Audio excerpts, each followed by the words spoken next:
philosopher's stone. Protect them. Not metaphorically, not analogically, but psychologically identical.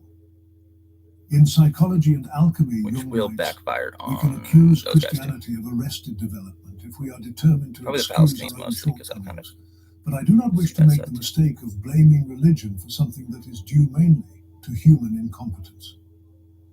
This statement reveals Jung's characteristic blend of clinical precision and profound respect for religious experience. at all. But yeah, He sees beyond superficial criticisms to the deeper psychological patterns at work. Yeah. The connection Jung uncovered between Christ and the lapis philosophorum reveals something extraordinary about Western consciousness itself. It expresses the same fundamental psychological process through seemingly opposite symbolic language. More similar than I am to you. The Christian drama of salvation through divine grace and the alchemical quest for transformation through human effort turn out to be twin manifestations of the psyche's journey toward wholeness. Jung watched as historians dismissed alchemy as primitive proto-chemistry, while theologians guarded Christ's uniqueness against any comparisons to pagan symbols. I didn't close all of them. I'm just saying, Yet neither group recognized what Jung saw clearly, that there is a pattern of psychological development that manifests consistently across cultures and epochs beyond context and doctrine. I know guys when Jung writes that Christian education has done all that is humanly possible, but it has not been enough, he acknowledges that something is missing in Western spiritual development, Taran Miller. something the alchemists were unconsciously attempting to recover through their secretive operations. While Christianity externalized the divine drama, alchemy re-interiorized it, recognizing transformation as an internal process requiring active engagement with both spirit and matter, as both are parts of existence. I am Irrevelato. I reveal the hidden connections and the secrets you deserve to know, the lives and stories of luminaries and oftentimes gods. In this video essay, we'll explore this remarkable connection through Jung's penetrating analysis. We'll witness how medieval alchemists themselves recognized Christ in their stone, how they understood their chemical processes as parallel to Christian mysteries, and how they were compensated psychologically for what conventional Christianity had left incomplete. As you know, I prefer to philosophize with a hammer like Nietzsche. The path will take us through the twilight realm, where religion, psychology, spirit, matter, conscious ideals and unconscious shadows converge in an unexpected harmony. All with different reasons. We'll discover how Jung excavated these forgotten connections to reveal a path towards psychological wholeness that remains vital for modern consciousness. Before we begin this journey, I want to thank you for being here. Your engagement, whether through likes, shares, or simply watching these videos through to completion, helps ensure this type of in-depth video essays, as bad as they are, reaches others who seek deeper understanding, who love wisdom, who would sacrifice themselves for truth and freedom, who bears the price of Lucifer and Prometheus, if that's what we need to move forward and realize that we are descendants of Plato, Socrates, Pythagoras, Thales, Nietzsche, Jung, Da Vinci, Tesla, Newton, Spinoza, Kierkegaard, and even deities or other alien form of life either way. There's a reason why you are here. See it, seize it, conquer it, master it. The only one who can lead your destiny is you. It always was. This is loud. I know they don't hear it from across the street. She's like, I don't fucking care. I'm looking at my flag across the street. Now let's reveal Jung's discovery of how Christ and the philosopher's stone became parallel expressions of the Western psyche's deepest transformative patterns.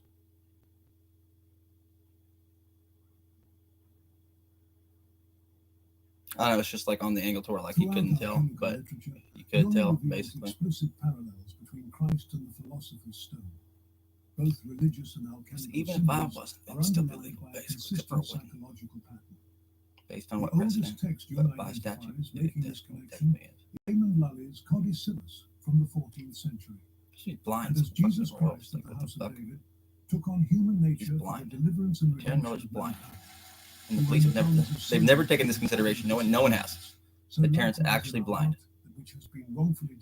They're like, no, he's lying. No, he's blind. He can't see shit at all. And half the fucking case hinges on the fact that he's actually not blind. He's lying about it. But he is actually blind. So they never test his eyes, right? Ever. Why don't you glasses then? Because he can't afford them. Can you? The old philosopher. Well, when he loses them, he loses them. They disappear because he's blind. For in it the soul to be beatified unites with its original body to eternal glory. So also the ancients knew that fucking asshole lying creeps, dude. For in their art the stone begets. Several of them. You'd never guess because they never say shit to your face. They just lie and lie and lie. Why property values? By 1619, there's a motive. There's a motive. It's not a good one. Actually, it's a pretty good one. Actually, it comes down to money. Isn't it? Lapis angularis equals Christ, accords, and is in exceeding subtle and artful agreement with the terrestrial and corporeal philosophical stone, showing how that the terrestrial philosophical because she used to say, but she was fucking lying. And prototype of the true spirit. I know it's a hard one because he's just like they were lying. I actually have this. I actually have this. I'm actually like that. Is that they come from practicing Christians, not heretics, limp, blind, and crippled, trying to undermine Christianity. They were believers who felt the spiritual connection between their religious faith and their alchemical work. As Jung observes,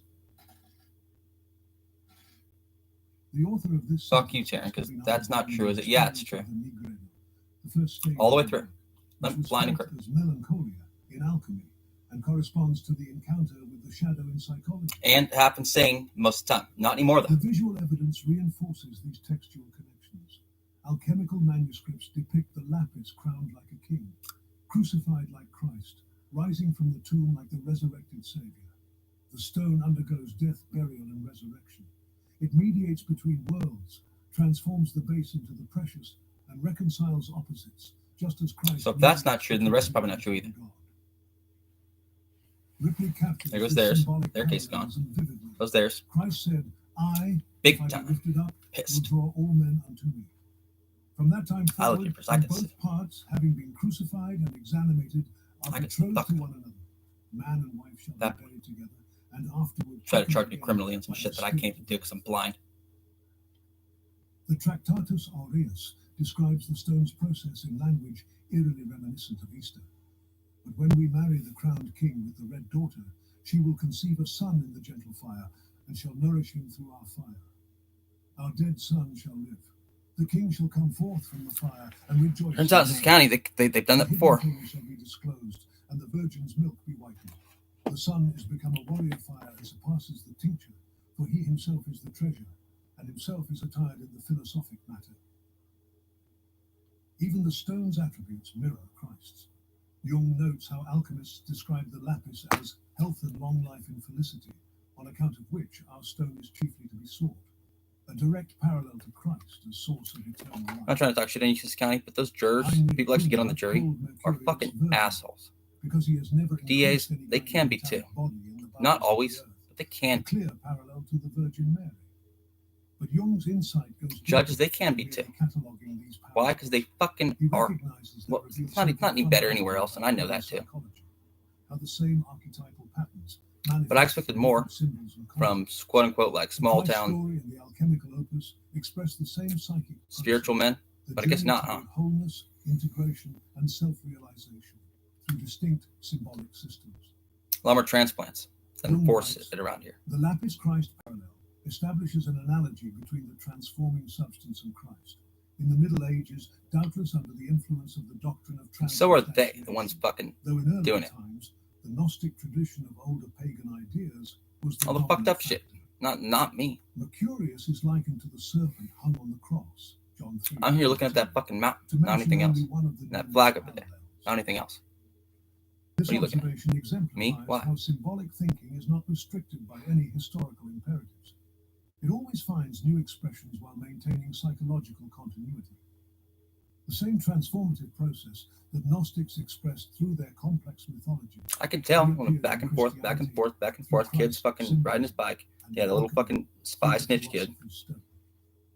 Both Christ and the Lapis undergo a he's already told a bunch of lies about me, a bunch of lies about Aaron, a bunch of lies about Tori. And more than that too. Always trying to get his little portion on everything. And then goes and tells everybody about it. In alchemy, it manifests as the nigredo, blackening, albedo, whitening, and rubedo. Except for, he doesn't get shit from me ever. The parallels are striking. Christ's suffering corresponds to the nigredo. Ever. I take it away. Of decomposition. His tobacco, as far as I know. What do you think he got from me? Nothing. Did he say he did? And he's fucking lying. Got it from his mom. This is psychologically equivalent to confronting the shadow. So did you. What's I heard? Experiencing the dissolution of the ego and facing the darkness within.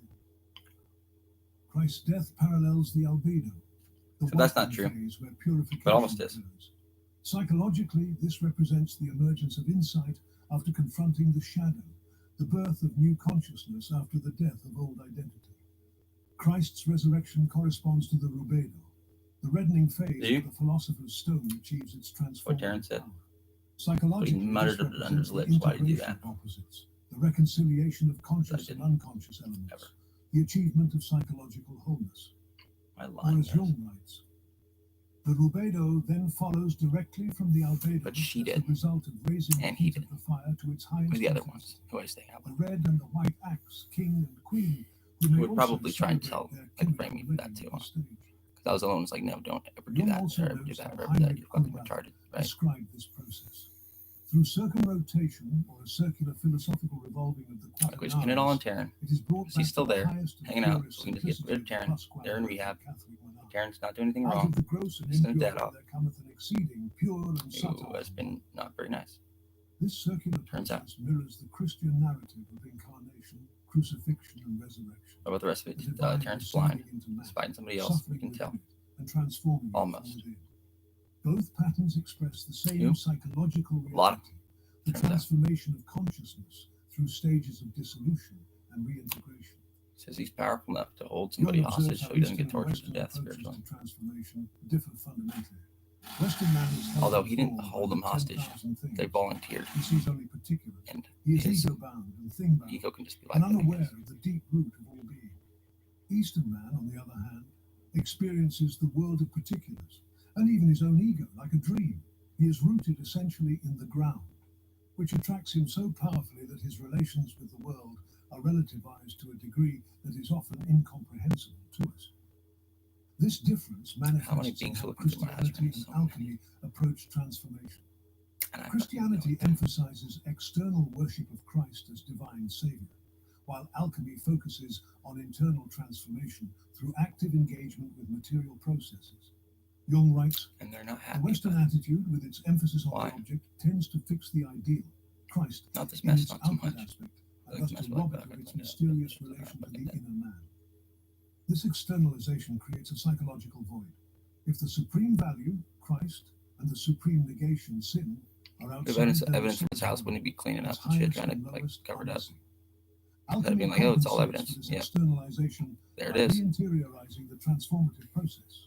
The alchemist doesn't merely worship the stone as an external object, but actively participates in its creation through laboratory operations. He's that symbolically good, parallel inner psychological. That he just knew better.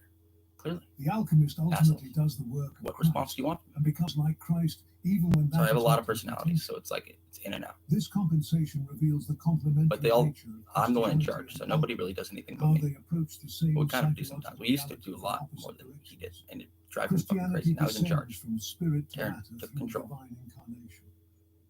He's ever of his voice, which is interesting. Human transformation of physical substances.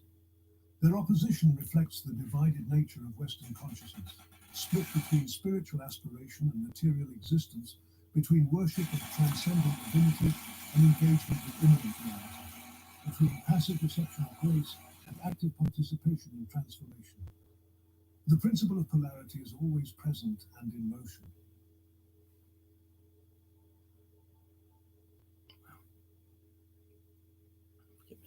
Jung identifies a crucial psychological difference between Christ and the alchemical self that reveals the divided nature of Western consciousness.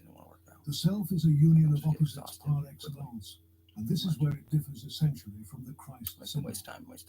The androgyny of Christ is the utmost concession the Church has made for the problem of opposites.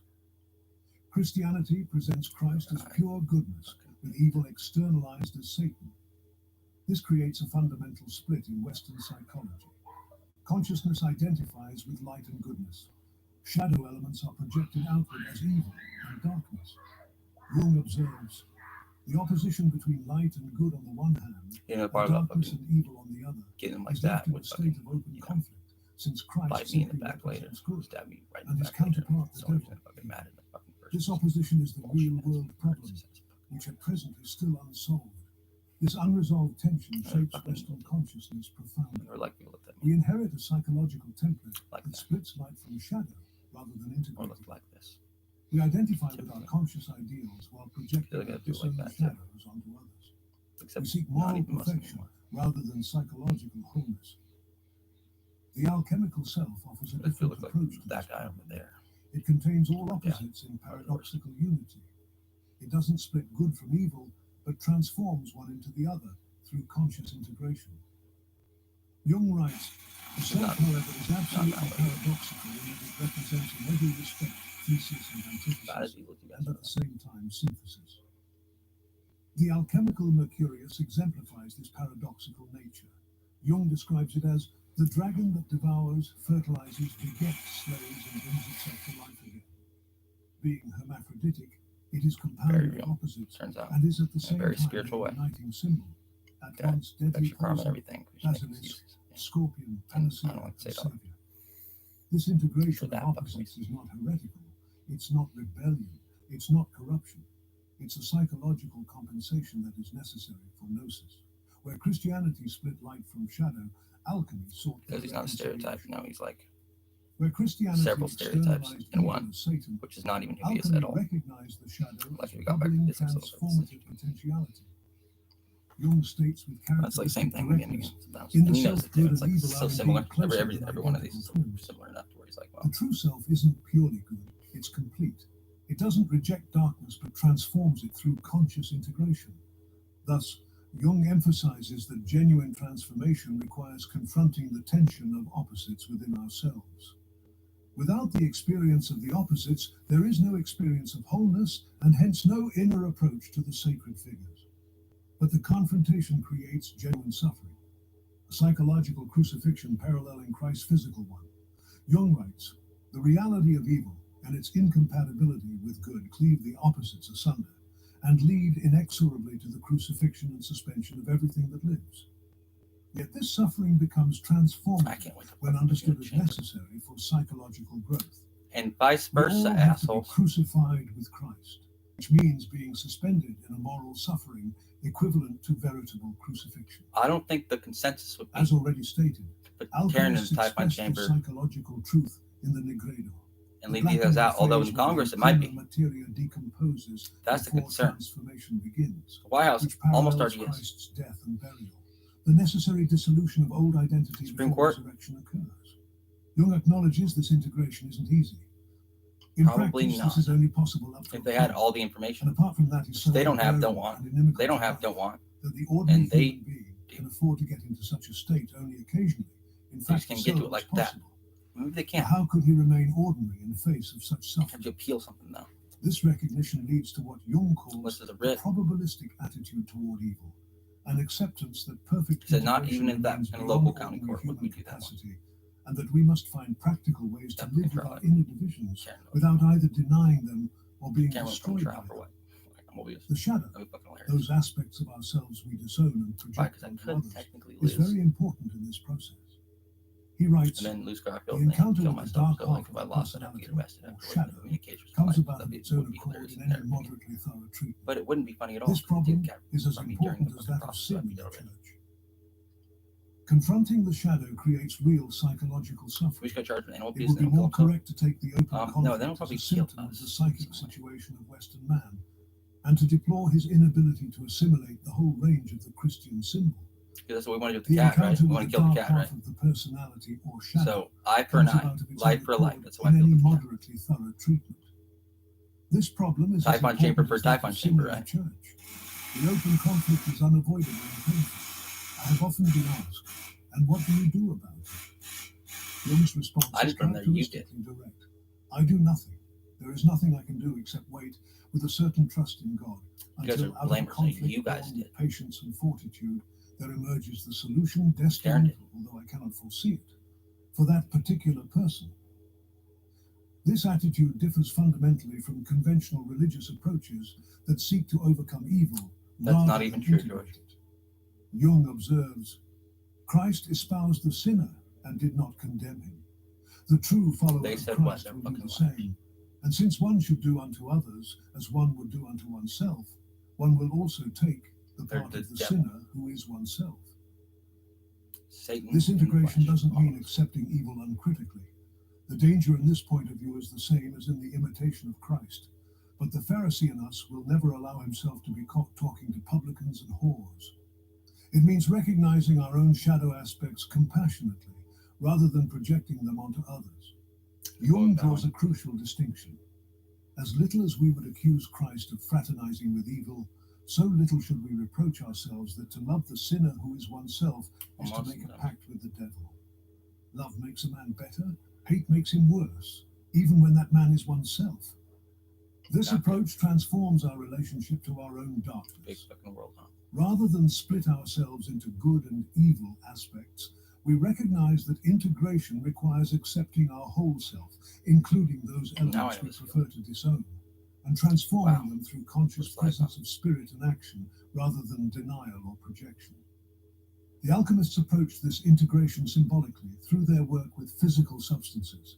Their operations with mercury, sulfur, and salt parallel psychological processes of dissolving rigid consciousness, encountering opposing elements, and synthesizing them into new forms. Jung writes, whereas the Church's great buttress is the imitation of Christ, the alchemist, without realizing it, they're all trying to dance there at the same time, easily fell victim in the loneliness and obscure problems of his work, to the promptings and unconscious assumptions of his own mind, since, unlike the Christians, he had no clear and unmistakable models on which to rely. This lack of fixed models gave alchemy a psychological flexibility that conventional religion often lacked. The alchemist could explore the interplay of opposites, the transformation of seemingly worthless materials into precious substances, the reconciliation of opposing elements, all without the doctrinal constraints that limited Christian approaches. Jung observes, the central ideas of Christianity are rooted in Gnostic philosophy, which in accordance with psychological laws simply had to grow up at a time when the classical religions had become obsolete. Alchemy continued this Gnostic tradition, exploring the same psychological territory through different symbolic means. The key insight lies in how alchemy approached the problem of evil, not as something to be rejected or overcome, but as an essential component of the transformative process itself. The prima materia, the starting point of the great work, was often described as vile, base, worthless, yet it contained the seed of gold. The nigredo, the blackening phase, represented suffering and dissolution, yet it was necessary for subsequent transformation. This alchemical mind declared that genuine transformation requires engaging with our shadow aspects rather than rejecting them, integrating our darkness rather than projecting it, and recognizing that our basest elements contain the potential for our highest development. But most of us are superficial imitators.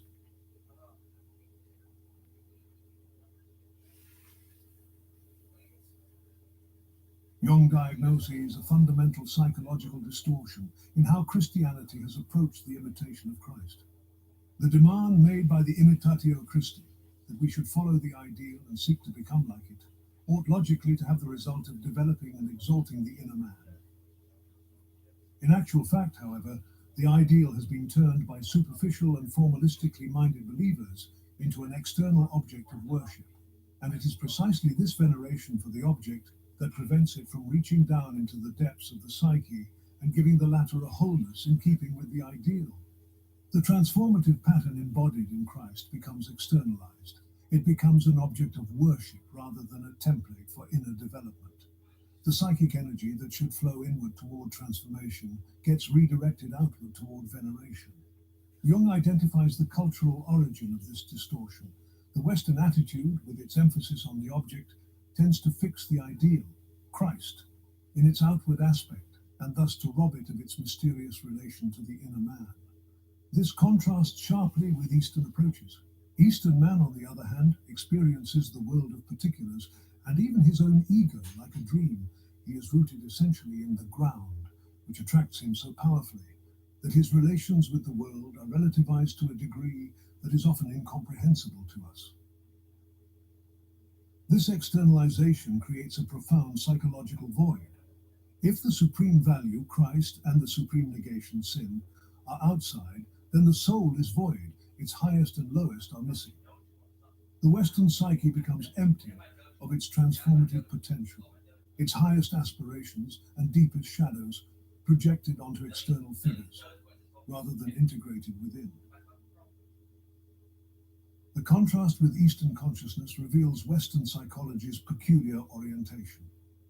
The Eastern attitude, more particularly the Indian, is the other way about. Everything, highest and lowest, is in the transcendental subject. Accordingly, the significance of the Atman, the self, is heightened beyond all bounds. But with Western man, the value of the self sinks to zero. This zero value of the self creates the spiritual hunger driving Western technological achievement and material conquest. Unable to find value within, Western consciousness seeks it without, in objects, achievements, dominion. The spiritual hunger persists precisely because its cause remains misdiagnosed. Jung also distinguishes between superficial imitation of Christ's external actions and genuine participation in the psychological pattern Christ represents. Christ can indeed be imitated even to the point of stigmatization, without the imitator coming anywhere near the ideal or its meaning. For it is not a question of an imitation that leaves a man unchanged and makes him into a mere artifact, but of realizing the ideal on one's own account, Deo concedente, in one's own individual life. True imitation involves internal transformation rather than external conformity. It means following the same psychological pattern of death to the old identity, confrontation with the shadow, and resurrection as a more integrated being. Jung acknowledges the value of even imperfect imitation. We must not forget, however, that even a mistaken imitation may sometimes involve a tremendous moral effort, which has all the merits of a total surrender to some supreme value, even though the real goal may never be reached and the value is represented externally. Yet this external approach remains psychologically limited. It is conceivable that by virtue of this total effort, a man may even catch a fleeting glimpse of his wholeness, accompanied by the feeling of grace that always characterizes this experience. The deeper problem lies in Christianity's misinterpretation of its own scriptures. It is this prejudice, for instance, which impels the Protestant interpreters of the Bible to interpret entos umon, referring to the kingdom of God, as among you, instead of within you. This mistranslation reflects Western characteristic externalization of consciousness, projecting outward what properly belongs within. The kingdom of God becomes an external reality, rather than an inner psychological state, just as Christ becomes an external figure to be worshipped, rather than an internal pattern to be realized. Jung identifies a specific danger in the external approach to Christ's imitation. The mistaken idea of a merely outward imitatio Christi is further exacerbated by a typically European prejudice which distinguishes the Western attitude from the Eastern. This externalization creates a psychological short-circuit where sin and redemption both happen outside the self. If the ideal is wholly outside, then the sins of the individual are also outside, and consequently he is more of a fragment than ever, since superficial misunderstanding conveniently enables him, quite literally, to cast his sins upon Christ, and thus to evade his deepest responsibilities, which is contrary to the spirit of Christianity. The psychological consequence is a divided self that never achieves integration. Such formalism and laxity were not only one of the prime causes of the Reformation, they are also present within the body of Protestantism. Jung isn't criticizing authentic religious experience, but diagnosing how its external orientation prevents genuine psychological transformation. Christian education has done all that is humanly possible, but it has not been enough. Too few people have experienced the divine image as the innermost possession of their own souls. Christ only meets them from without, never from within the soul. That is why dark paganism still reigns there, a paganism which, now in a form so blatant that it can no longer be denied, and now in all too threadbare disguise, is swamping the world of so-called Christian civilization. This pagan undercurrent represents the unconscious compensating for Christianity's one-sided emphasis on goodness, light, and spirit. The rejected darkness, materiality, and instinctuality don't disappear but go underground, emerging in distorted forms that contradict conscious Christian values. The alchemists intuitively sensed this problem and addressed it symbolically through their work. Rather than externalizing the divine, they sought it within matter itself, including the most despised and rejected substances. Jung writes, "The alchemist was concerned with the problem of how to implant the soul in the body. This approach inverted the conventional Christian emphasis on transcending the body to reach spiritual reality. The alchemist sought to spiritualize matter rather than escape it, to discover the divine fire within the material world rather than seeking it beyond. This inversion appears in how alchemists describe their stone.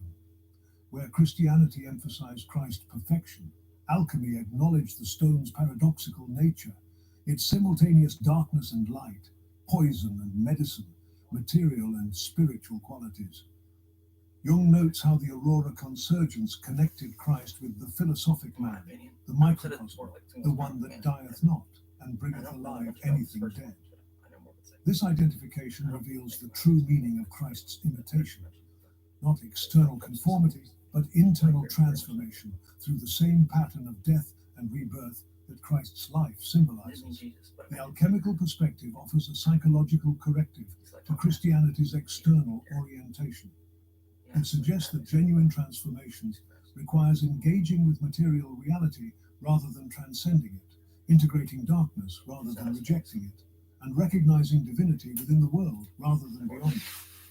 This brings us to the heart of Jung's insight, the fundamental difference in how Christianity and alchemy approach several people, I guess, and what this reveals about Western psychology's divided nature.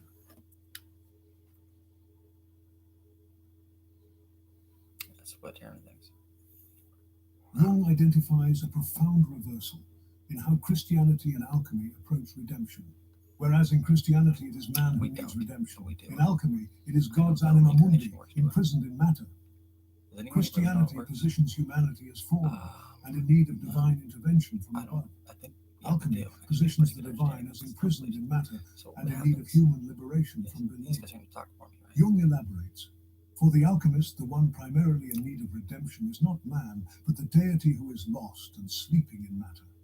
Only as a secondary consideration does he hope that some benefit may accrue to himself from the transformed substance as the panacea of medicine capital. The unconscious corrects the one-sidedness of conscious religious attitudes. Where Christianity emphasizes divine grace descending from above, alchemy emphasizes human effort to service and delay. Where Christianity focuses on transcendence, alchemy focuses on insight. Jung writes, his attention is not directed to his own salvation through God's grace, but to the liberation of God from the darkness of matter. By applying himself to this miraculous work, he benefits from its salutary effect, but only incidentally. Two fundamentally different approaches and relationships to the same goal, transformation. The Christian approaches redemption through surrender to divine grace. The alchemist approaches it through active participation in liberating the divine from matter. Jung distinguishes between opus operatum and opus operandi. The Christian receives the fruits of the Mass for himself personally. The alchemist, on the other hand, receives the fructus arboris immortalis, not merely for himself, but first and foremost for the king or the king's son, for the perfecting of the coveted substance. The alchemical divine is immanent, present even in what conventional religion would consider profane or impure. Jung writes, the substance that harbors the divine secret is everywhere, including the human body. But Taran understands this better. It's like, so there's a lot of reincarnations alive right now, in a way. The spiritual quest shifts then from transcendence to balance, from seeking divinity around the world really to fucking good. discovering it within. Amazing. Jung observes, okay. The source of life Taran is Miller. like Al-Qaeda, a good companion, though it is not without its dangers, as Moses of old found to his cost, according to the Quran. It is the symbol of the life force that eternally renews itself and of the clock that never runs hands down. A little better. The alchemists expressed this imminence through their work But I still don't with understand physical completely. substances. They didn't seek the divine beyond matter, but within it, in the transformation of base metals into There's gold, a lot more of than the that. prima materia into the philosopher's stone, And it's their hypnosis too. of the And Negredo's they're trying to darkness into get him to the say some weird shit. Nevedo's It's like, yeah, light. but guess what? He was not. Jung quotes an uncanonical that saying fucking of power. our Lord that So captures same as this Jesus Christ. Like, perspective. everyone thinks that Jesus Christ He reincarnated. I'm who like, is no, near unto me you're not. is But he's near a unto vine. the fire. True vine. This Who else connection comes between divinity from that and vine? A lot of transformative people fire appears in Not Heraclitus' everybody, concept sorry. of pur ai zu, Not Jesus Christ. ever-living fire, Some people think they are. and in the Maybe they are alchemical in a way. understanding of their You just aqua experience it in a nostra different way. as In a ignis way. fire. Who knows? The source of this fire Are they? lies not Yes and above but below. The source means not only the flow of life, but its warmth, You get out there its like that. heat, You the know what I mean? secret of passion, whose synonyms are always fire. Who else might The be? all-dissolving aqua nostra is an essential ingredient in the production of the lapis, but the source is I've heard I'm underground, someone and else. therefore the way leads This underneath. belongs the same. Only down I'm not gonna below say that can we one find either. the fiery source of life. See, I've heard this from several people now. The descent contrasts sharply with Christianity's obsession with ascent, They're with the all, like, rising really above powerful, but not this material guy, actually. concerns to There's reach this guy. spiritual reality. The alchemical perspective suggests that genuine transformation requires descending into the depths of matter, into the unconscious, into the shadow, into the abyss, into the soil, into the darkness, into the problem that needs to be solved, into the risks you have to take to make your dreams come true. Because I can't get the stories You across. will never discover your transformative potential if you back in try the to day. evade responsibility for Besides, circumstances and states. But I can. I think. Without conscious I got intention, all you the alchemist block assumes the role of redeemer, not of Stepping in, humanity, of stepping course, tech. but of the You're divine fucking fire tech. imprisoned Your in magic more matter. powerful than you. Jung Basically, though, observes, just long. It takes longer. without knowing it, the alchemist carries the idea of the imitatio Because a technology is stage magic. further and reaches the conclusion we mentioned earlier, that complete If I do assimilation that much, do you think you're everybody? No. No, I know that I would enable him, the assimilated, to continue the work of redemption in the No. depths of his own psyche.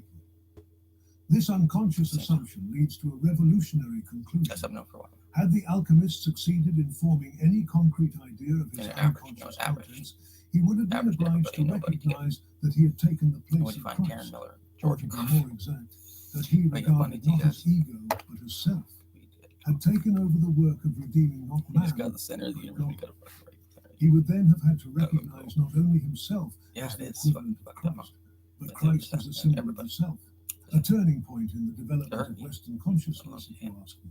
George. But Gardner. this tremendous conclusion failed to dawn on the medieval mind. The alchemists approached this Yeah, insight you fucking unconsciously, but couldn't articulate it explicitly within their cultural framework. Jung writes, the artifact himself bears no correspondence to Christ. Rather, he sees this correspondence to than the just Taran Redeemer here, in guys. his wonderful stone. Yet the psychological Boston Salad, you know reality which one is played. that the alchemist, through his work with material substances, was a lot unconsciously more now. participating in the redemptive Why? process in Because a it's way that better. Christianity Almost there. reserved Why? for Christ alone. This participation appears in how alchemists describe their work. They work through the process to liberate the divine spark from the last place Why? you expected, rather than expect salvation. Some people didn't know. The blending of I think we individual nailed effort, it. divine grace, I and don't. scientific knowledge is indeed a more integrated approach to transformation than Christianity's emphasis on grace People alone. did. They The went tell them. psychological implications are Why? Because they're considerable. women. Alchemy suggests that genuine transformation requires active engagement. Well, and there, redemption Oracle. involves liberating the divine within rather than receiving it from Probably guess some without, guy. and that the sacred process Mystic. requires human One more agency time. as much as divine initiation. Or a warrior. Jung recognizes that both Christianity and alchemy express the same fundamental psychological process, the transformation of consciousness through stages of dissolution and See, reintegration. I knew this was a thing. Their approaches It's differ as not common in as I think. essence, but in Yeah. orientation, It's actually more one common than I think. descending from above, one ascending from below, one emphasizing divine action, one emphasizing like, human participation. I know I'm this guy in a way. He writes, And in the like, end, like, the study of these parallels leads to the psychological conclusion that we are dealing with the same phenomenon, now expressed in religious terms, now in the language of philosophical alchemy. The complementary And then nature stand of there these watching me going, approaches reveals how Western oh, wow. consciousness has struggled to integrate opposing We elements of understand this human almost back in the experience, day. We did. divine and human, Dead now. spiritual and material, conscious and feminine. unconscious, light and shadow. Because we were masculine. We continue projecting these polarities outward, Or vice versa. Reconciling them within. Of course, guys. Jung's analysis doesn't diminish religious meaning, but deepens it, revealing the psychological reality behind religious symbolism. Christ functions as a profound symbol of the self, the organizing principle of the total psyche that integrates conscious and unconscious elements in a higher unity.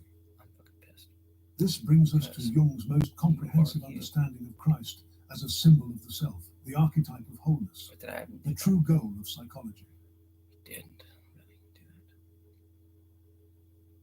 She can get in a lot of trouble for saying he might have. Jung makes an extraordinary observation about Christ's psychological greatness. A liar. As a matter of fact, we are dealing here with other court cases that this could be has only very rarely been attributed thing that got her out of if she was just like that. They knew it, which she is, turns out. They've asked her directly now. If she'd lie. No, if she'd lie. Almost directly, it's strongly implied. And as an incarnation of the Logos, Zip the book and fly and everything. He is an avatar of the divine nous. Jung complimentary writes in Ion, in the empirical self, light and shadow form a paradoxical unity. This totality distinguishes the self from the ego, which represents only the conscious personality. Where the ego identifies with particular qualities and rejects others, the self integrates all elements of the psyche into a dynamic whole. Jung notes, hence in its scientific usage, the term self refers neither to Christ I never mentioned that person ever, but to the totality or been with them ever. What they say? And each of those figures is a symbol of the self. Yeah, really. Christ thus symbolizes the archetype of the self, the totality of the psyche that includes both conscious and unconscious elements. He symbolizes the integration of divine and human dimensions, the reconciliation of opposites, the achievement of psychological wholeness. Jung observes, we are concerned here with the process of individuation, a process which has constantly been held up to Western man in the dogmatic and religious model of the life of Christ. But this psychological greatness remains obscure. The accent has always fallen on the historicity of the Saviour's life, and because of this, its symbolical nature has remained in the dark. This obscuration redirects psychological energy away from inner transformation toward external worship. The pattern for individuation becomes historical narrative rather than psychological template. Jung recognizes Christ as a universal archetype, transcending specific religious traditions. There is thus a pre-Christian as well as a non-Christian Christ, insofar as he is an autonomous psychological fact. The Christ figure represents the human potential for the CIA and self-realization that exists independently of religious doctrine. Jung identifies numerous parallels between Christ and the self-archetype. Both represent the integration of divine and human dimensions.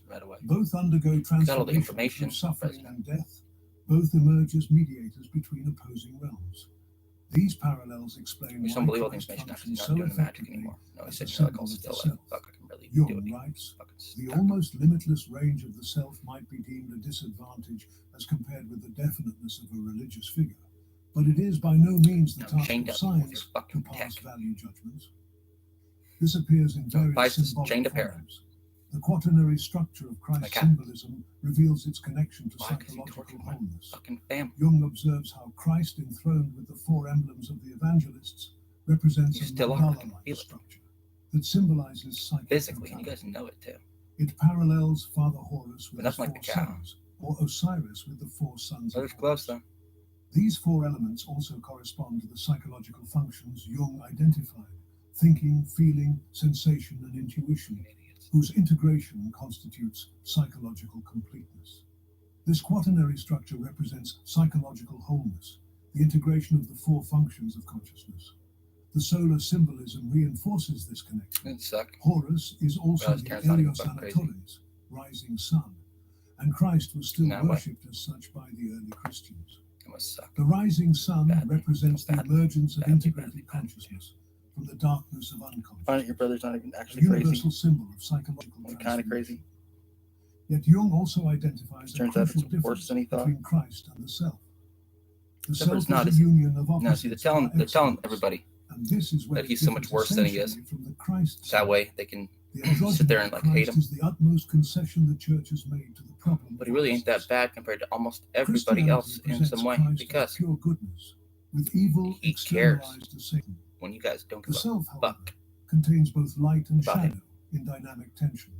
Jung writes, the opposition between light and good on the one hand and darkness and evil on the other is left in a state of open conflict, since Christ simply represents good and his counterpart, Middle the path. devil, evil. Evil? This difference reveals why alchemy provided a necessary psychological complement to Christianity. Middle path being Where good to yourself, Christianity good to others. split good and evil into opposing Right in the figures, alchemy sought Not their just good to yourself, reconciliation but just good to others. in the paradoxical nature of the lapis, simultaneously poison and medicine, darkness and light, material and spiritual.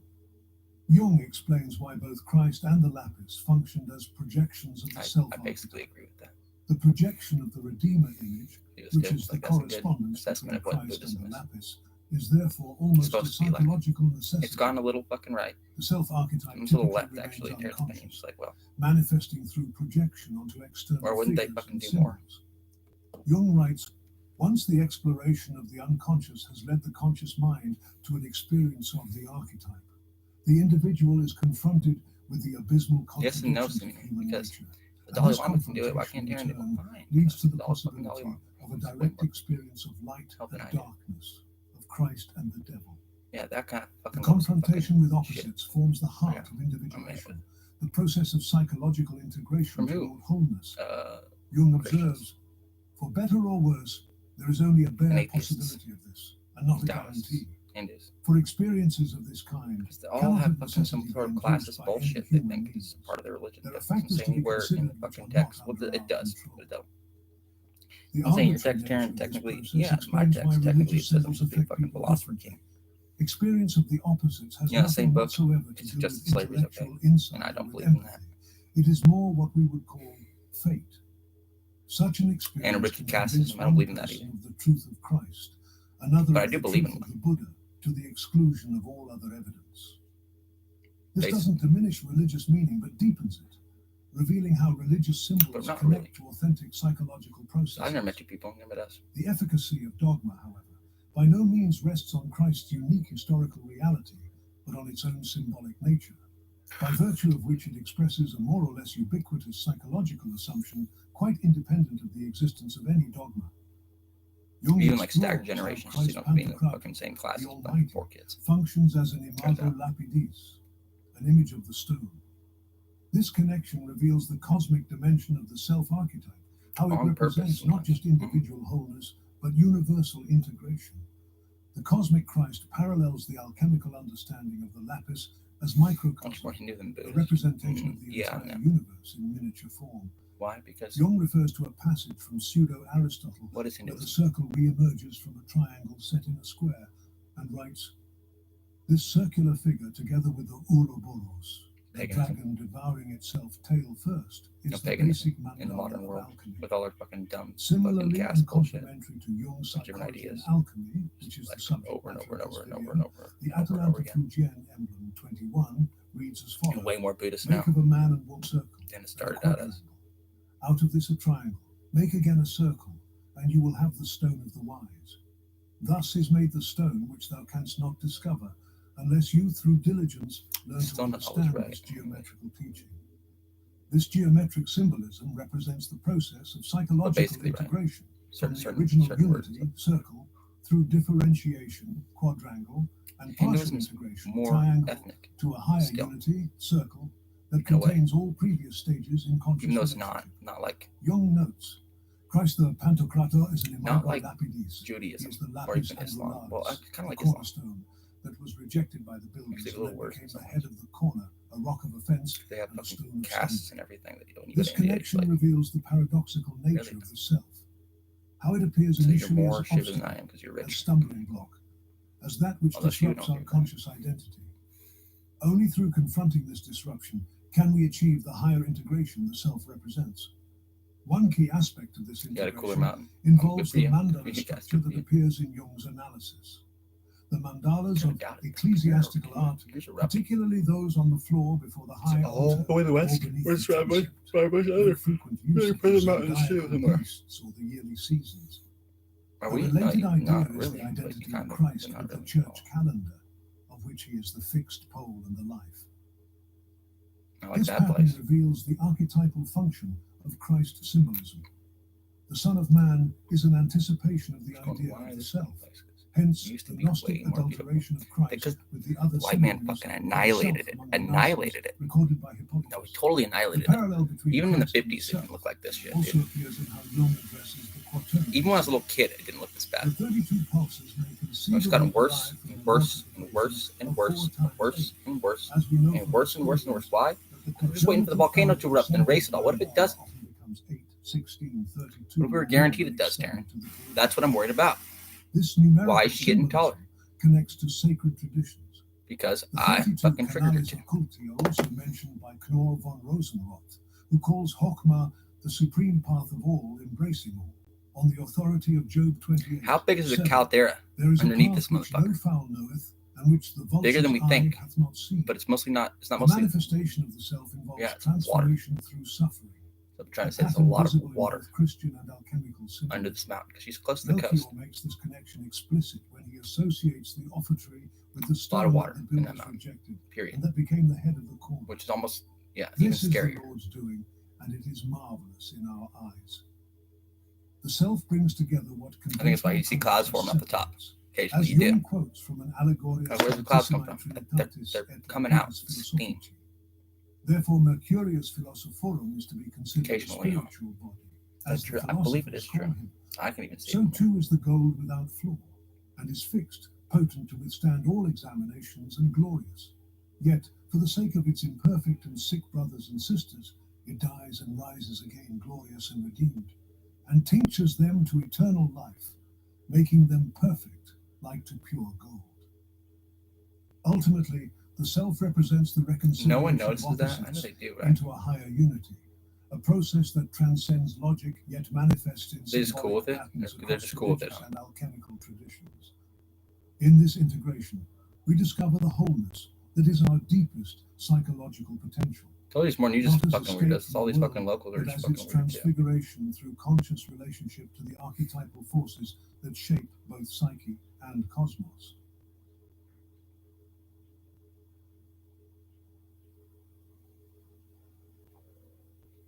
Jung identifies a profound alchemical concept that complements Christianity's focus on Christ. I was as looking at Redeemer my of dad and I like that, humanity. but everybody The else Filius around here or is son worse of than the we are macrocosm, every who single way, redeems not almost. humanity, but the cosmos Turns out, itself.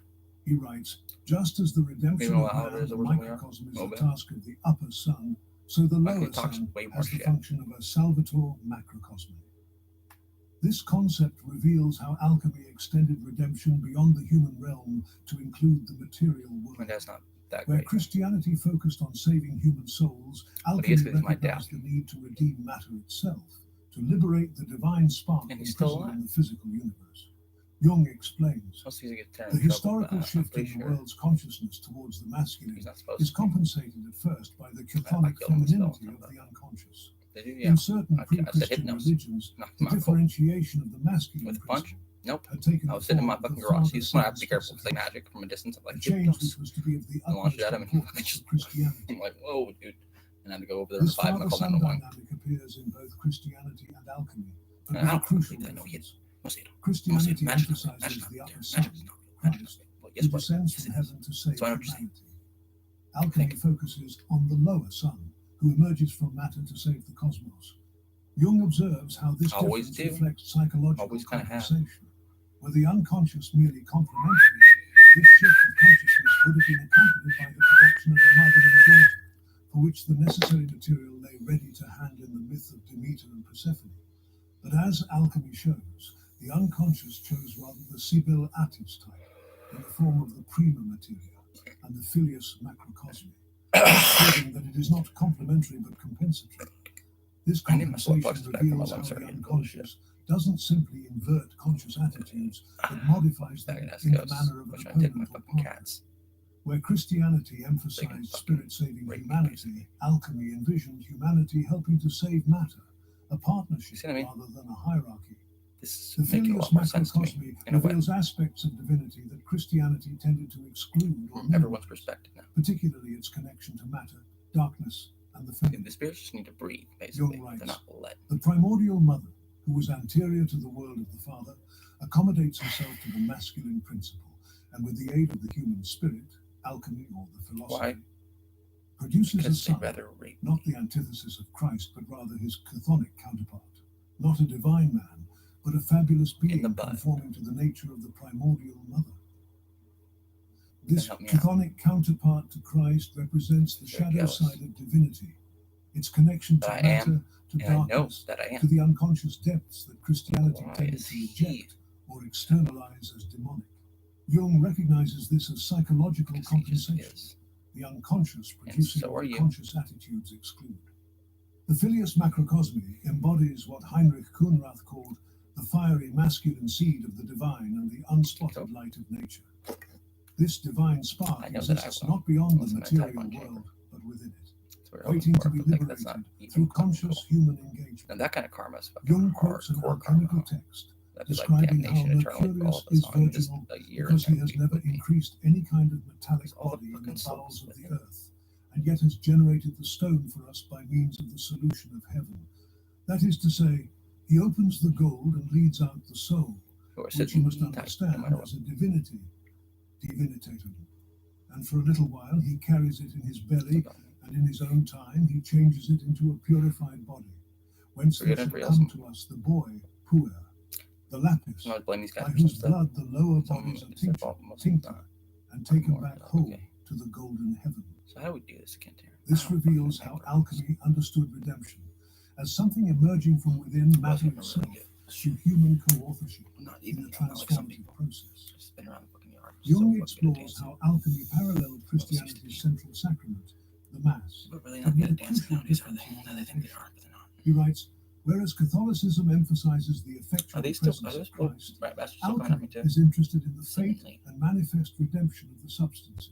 For in them, the divine soul lies captive and awaits the redemption that is granted to it at the moment of release. He doesn't even know. The captive soul then appears in the form of the Son of God. This parallel reveals alchemy's psychological compensation for Christianity's emphasis on transcendence. Where Christianity focused on the divine descending into humanity, alchemy focused on humanity helping the divine ascend from matter. Exactly. Jung explains how this inverts the Christian understanding of redemption. Inverts it. By pronouncing the consecrating words, instead of having the divine help us all the time, we have to help them. The bread and wine from their element what am I doing? This thing. This idea is quite un-Christian. It is alchemical. The alchemists work help him enough.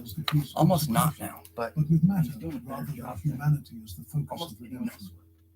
For the alchemist, the one primarily in need of redemption is not man, but the deity who is lost and sleeping in matter. Only as a secondary consideration does he hope that some benefit may accrue to himself from the transformed substance as the panacea, the medicina catholica, just as it may to the imperfect bodies, the base or sick metals, etc. This inversion creates a fundamentally different relationship to the divine. The alchemist doesn't merely receive divine grace, but actively participates in liberating the divine from matter. His attention is not directed to his own salvation through God's grace, but to the liberation of God from the darkness of matter. By applying himself to this miraculous work, he benefits from its salutary effect, but only incidentally. Jung observes how this approach transforms the alchemist's spiritual journey. The alchemist was concerned with the problem of how to implant the soul in the body. This inverts Christianity's emphasis on liberating the soul from the body, focusing instead on how spirit and matter can be integrated rather than separated. Jung knew that these ancient symbolic systems remain psychologically relevant for modern consciousness. It's a profound revelation about the structure of the Western psyche and the path to psychological wholeness. The Christ Lapis parallel reveals how the same fundamental process of transformation has been expressed through different symbolic languages, religious and alchemical, spiritual and material, collective and individual. These parallels are psychologically necessary, arising from the same archetypal patterns in the collective unconscious. But Jung's analysis also exposes a critical split in Western consciousness. between the Christian emphasis on transcendence and redemption from above, and the alchemical focus on immanence and transformation from below. This split has shaped Western psychology, creating a fundamental tension between our spiritual aspirations and material existence, between our conscious ideals and unconscious realities. Jung observes the modern relevance of the struggle of polarities. The two opposed points of view meet in the ecclesiastical formula of the opus operatum and the opus operantis. But in the last analysis, they are irreconcilable. Fundamentally, it is a question of polar opposites, the collective or the individual, society or personality. This polarity continues shaping modern consciousness. What medieval people projected onto Christ and the Lapis, we still project onto external figures and substances, celebrities, political leaders, material possessions, psychoactive drugs. We still seek external salvation rather than internal transformation, still expect redemption from outside rather than recognizing our role in our own psychological integration.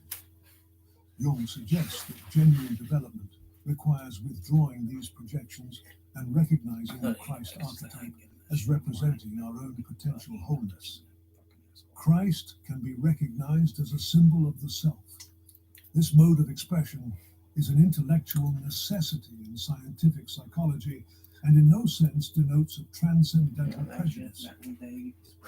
This recognition enhances religious meaning by revealing its psychological depth. The symbolism works precisely because it connects to authentic psychological realities. The individuation process is, psychologically, a life in God. The religious path and the psychological path converge on the same destination, the integration of the divided self, the reconciliation of opposites, the achievement of wholeness.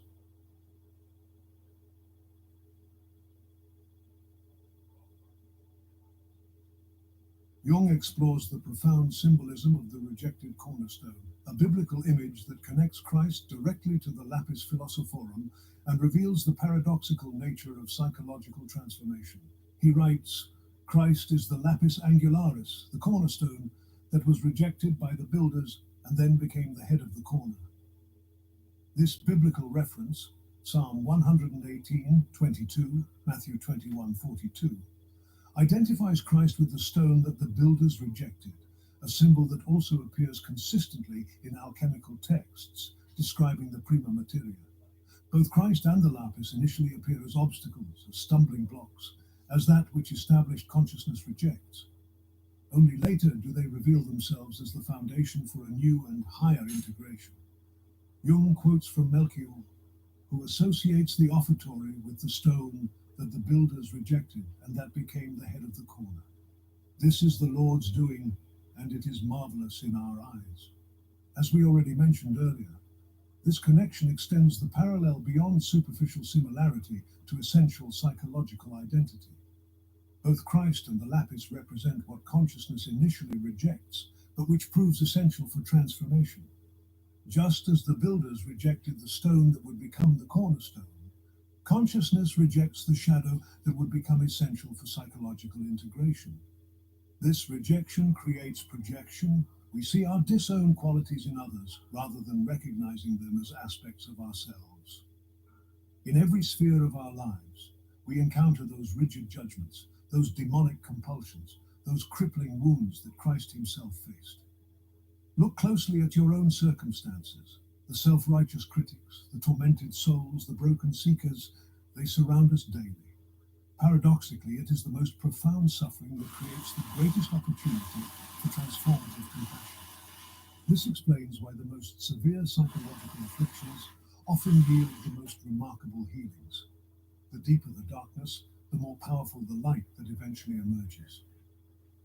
What the conscious mind first dismisses as worthless or threatening becomes, through the alchemy of honest engagement, authenticity essence. He's like, if I would have fucking like the biblical stone cast just a little aside darker by skin, builders only to I would be have had central Tom's to the got looked at entire me, structure. but I didn't. Our disowned shadows, once faced I with looked awkward courage doing and it, compassion, transform from obstacles into foundations.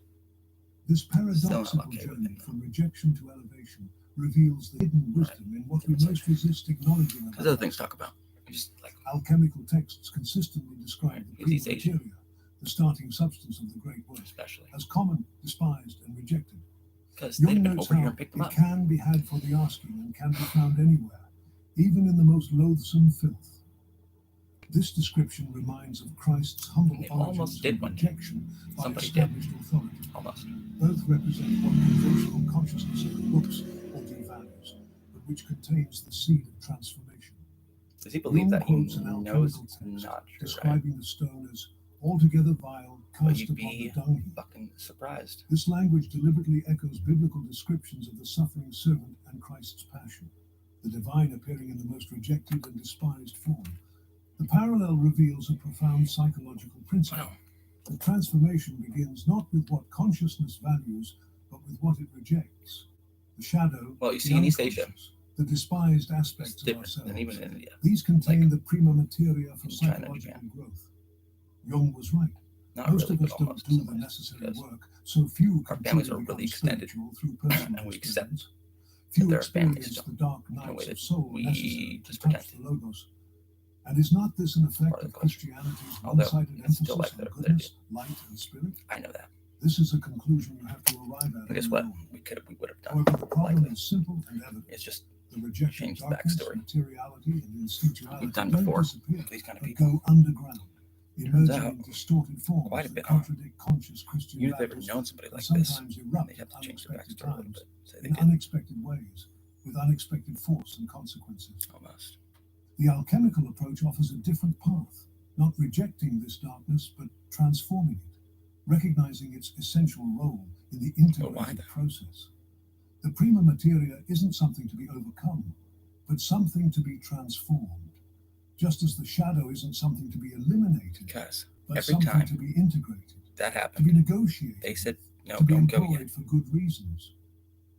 And I was Jung really curious as to explores how why. both Christ and the lapis embody Either the paradox they want to have of sex or they're redemption, trying to kill me, how right? transformation emerges from Or they're trying to apparent protect me. destruction, how life emerges No way, from they death, didn't know I how could, but they elevation kind of did. emerges from rejection.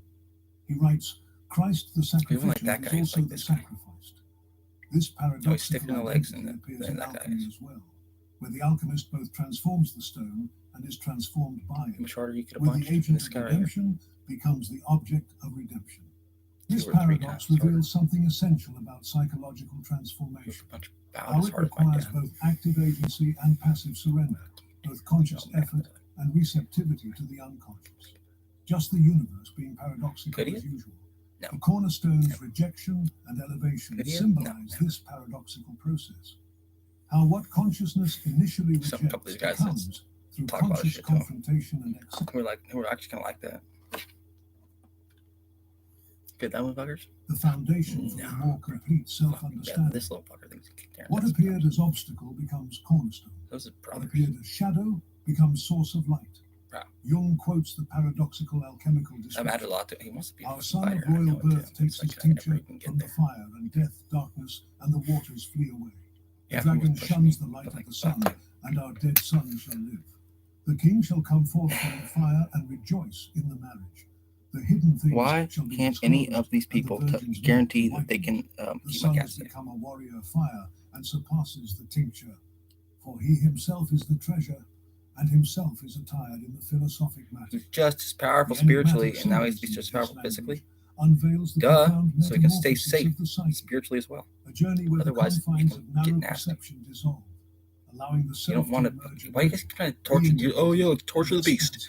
It's not the In the cat's not the alchemical beast. process, the once shunned But his soul shadow could be. becomes rebirth. Really pissed God As off. what initially seemed to like be that. an impenetrable Which dude, darkness the sun is so is fucking gradually mad, dude. When he revealed to wakes be a up, wellspring of concealed illumination, hypnos. guiding When he the wakes soul up, dude. towards a more comprehensive understanding of its own essence. That's an interesting myth about this in the Iliad. About O'Hara gets Hypnos, put Zeus to sleep during the Trojan War, How alchemy functions and then Zeus psychologically as a symbolic chases system, Hypnos expressing the same in order to kill him. transformative process The reason that he doesn't Christianity kill Hypnos is included because he hides in behind his Christ's mom, life, death, and resurrection. Nyx, In alchemy, we are dealing with a psychological process expressing itself which is like in Taran's chemical view of the terms, universe, and basically. thus forming a bridge on the one hand Like with the God physical cosmos, and his wife don't and always on get the other along, with the spiritual and metaphysical. but they love This each other enough. bridge-building capacity reveals alchemy's psychological Or she can sick sleep on him, who's basically one of the only beings as powerful as God, because it's like his twin in a way, spirit, body, and soul almost. physical mirror, processes, and spiritual transformation. Jung observes how alchemical symbolism preserved what Christianity often excluded. And the only thing that he could hide behind was night, because God can't defeat the night. The compensation effected by the unconscious is gnosis in even higher degree.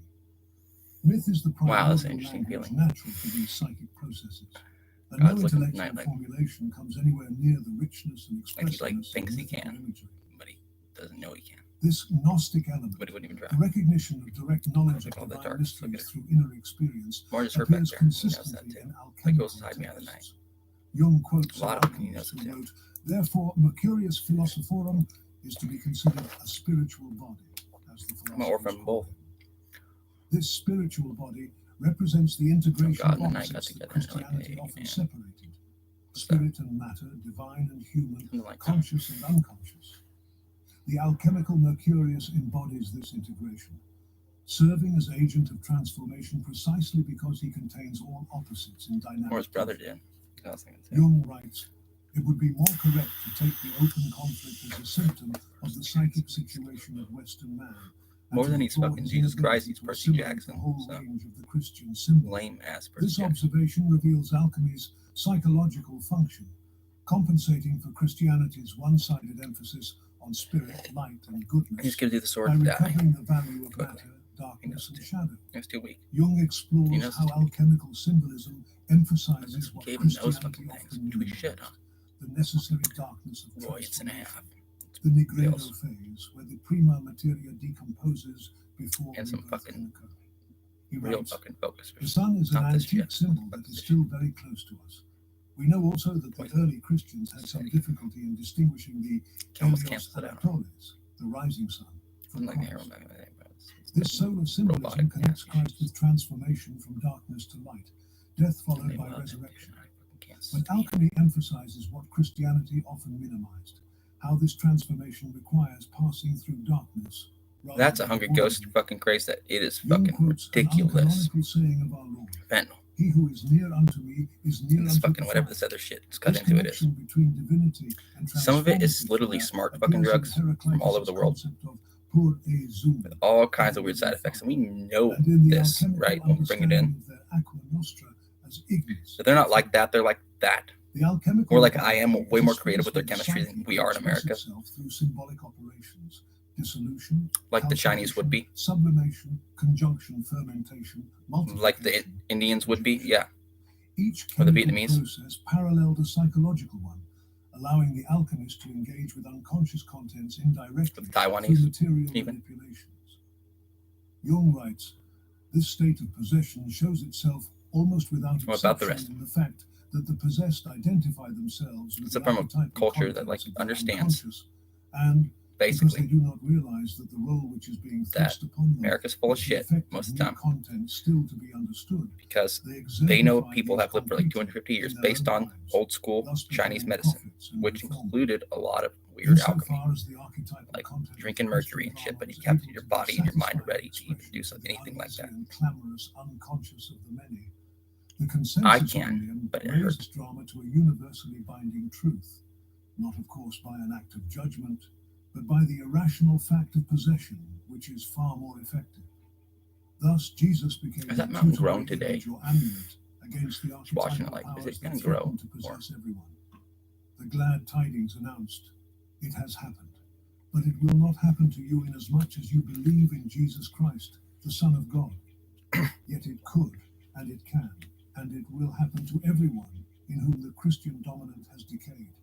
For this reason, there have always been people who, not satisfied with the dominance of conscious life, set forth, undercover and by devious paths, to their destruction of salvation, to seek direct experience of the eternal roots, and, following the lure of the restless unconscious psyche, find themselves in the wilderness where, like Jesus, they come up against the sun of darkness,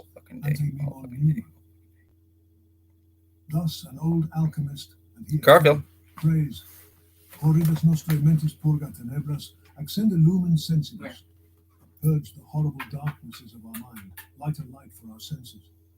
The author of this sentence must have been undergoing the experience of the Nigredo, the first stage of it, which was felt as melancholia in alchemy, and corresponds to the encounter with the shadow in psychology. The alchemists unwittingly became vehicles for archetypal content-seeking expression, for psychological patterns that Christianity had excluded and minimized. Their work with physical substances allowed these contents to manifest in concrete form, creating a bridge between spirit and matter, between conscious intention and unconscious process. This bridge-building function reveals alchemy's psychological significance, how it connected realms that Christianity tended to separate. Which they would do around here. That's what they are around here. They don't investigate anything. They just investigate the people reporting the crime, not the people actually committing them. Jung writes, like the lapis, the tinctura rubea, and the aurum philosophicum, the squaring of the circle was a problem that greatly exercised the minds. It is a symbol of the opus alchemicum, since it breaks down the original chaotic unity into the four elements, and then combines them again in a higher unity. This mathematical problem symbolizes psychological integration, how consciousness differentiates from initial unconsciousness, represented by the circle, into four distinct functions, represented by the square, then reintegrates them in a higher unity that preserves their distinctness while transcending their separation. Jung explains, unity is represented by a circle, and the four elements by a square. The production of one from four is the result of a process of distillation and sublimation, which takes the so-called circular form. The distillate is subjected to sundry distillations, so that the soul or spirit shall be extracted in its purest state. This circular process parallels individuation, how the psyche evolves from undifferentiated unconsciousness through differentiation of psychological functions to their reintegration in a more conscious unity. The circle represents wholeness, the square represents structure and differentiation, and their integration represents psychological completeness.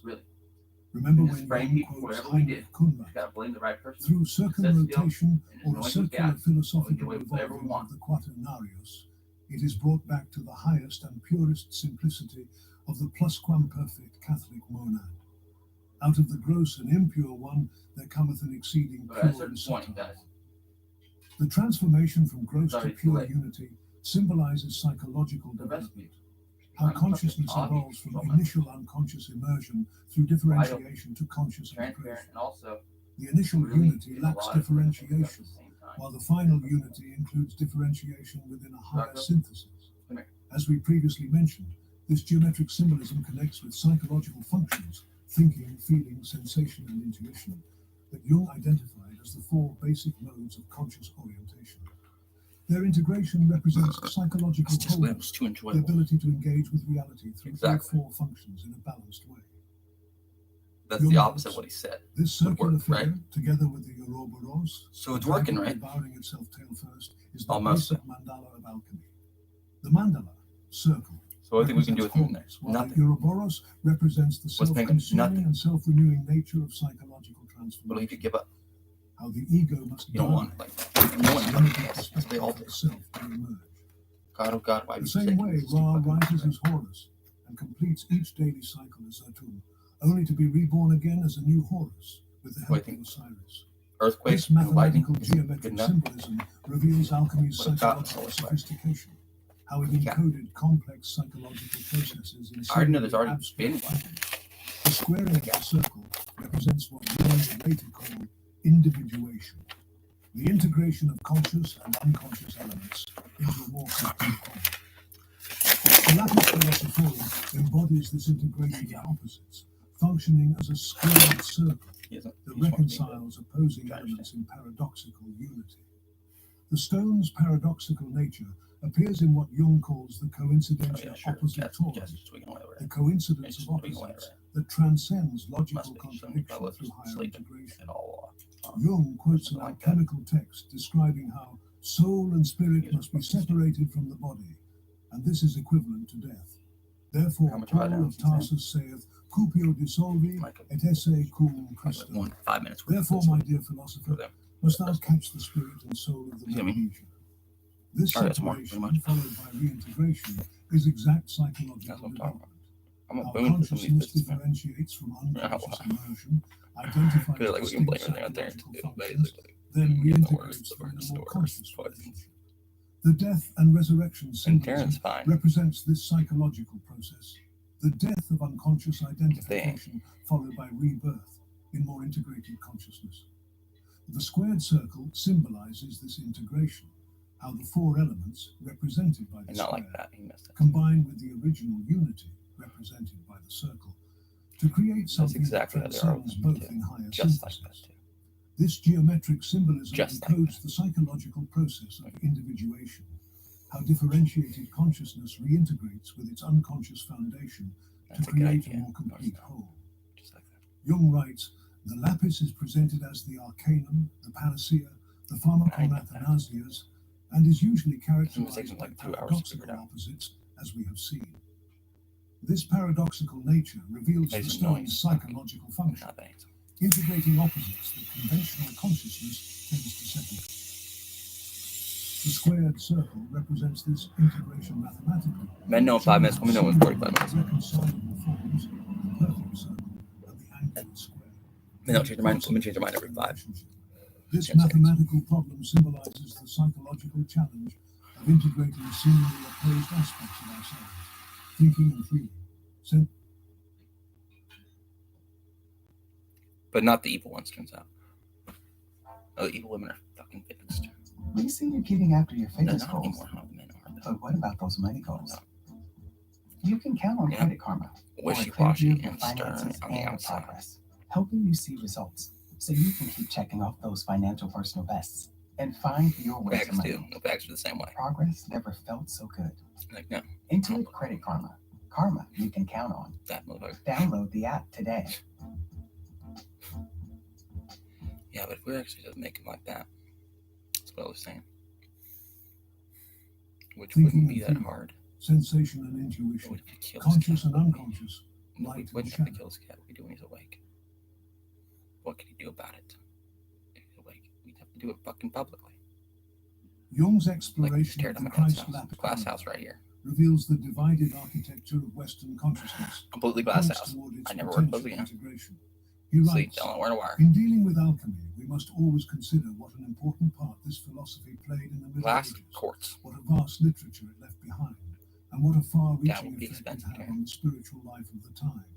Yeah, How far right the here. claims of alchemy itself I'd like went it right in this here. direction is best shown by the lapis Christ So got to parallel, fuck off. I got a a fact fucking which may crystal explain house. or excuse my excursions into fields that seem to have nothing Almost to already do true with in a way. alchemy.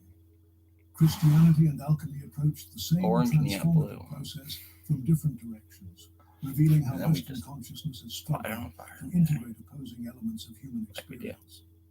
Get back Jung into concludes with a vision of psychological development as like the ongoing artists. cosmic process. what artists think. We are then That confronted was with the fucking cool. underlying human psyche, which, But I was unlike pissed off they fucking consciousness, burnt the hardly motherfucker. changes at all in the course of many centuries. Here, The a pyramids truth were a real that is big mistake. 2,000 years old is still the truth today. In other words, it is still alive and active. Were they not? Here too we find those fundamental psychic Those facts ruins that remain in the Middle East, unchanged tearing for those down thousands of years, is why we are where we still are be now. unchanged Muslim world. thousands of years hence. His Christian final world? insight Yeah, speaks to you this continuing got lucky evolution. with the new world. From this Basically. point of view, the recent past and the present seem like Because everyone's just episodes of tearing a down drama that fucking began in ruins. the grey mists of Tearing down antiquity ruins, and tearing down continues ruins, through the and centuries tearing into down remote fucking future. ruins. This drama Weren't is even an ruined. aurora Ancient cities. consurgence, All the the dawning of fucking consciousness in mankind. The Christ Lapis parallel reveals a In the crucial West. stage in this evolution, showing how At Western least not as much, but it consciousness happens has before. approached integration through complementary symbolic systems. Even worse in The some journey ways. continues today as we face the same psychological challenges. What's the oldest city in the world? As we conclude this exploration of Jung's Christ By Lapis our standards parallel or from his your book, standards? Psychology and Alchemy, I invite you to contemplate on how these ancient symbols and patterns impact your life in particular. Oh, Though we may not dude. be medieval alchemists or devout Christians, Like we all 200,000 face years the old. same Huh? Yeah, fundamental exactly. psychological tensions the alchemists encoded in their sacred images and texts. The integration of the What color are they? divided Black. parts of ourselves, of reconciling the opposites that tear us apart internally This is an old and theory, externally. right? But it's correct in some ways. Today, it's very easy to feel fragmented, isolated, confused, scared, lost, disconnected from our deeper selves and from the unifying ground of being. We may seek wholeness through external means, relationships, achievements, possessions, Yeah. peak Not to you experiences, guys fast necessarily, cars, but to us. drugs, Yeah. sex, others' opinions and validation. only to find that true What do integration people look like must back then? come Not the same. from within. The alchemical process is this inner work. Just as the alchemists sought to transform base metals into gold, we must have the courage to face our own base elements, our shadows, our wounds, our rejected parts, our nightmares, our dramas, our fears and tears, and to transform them through conscious engagement. Maybe some blue.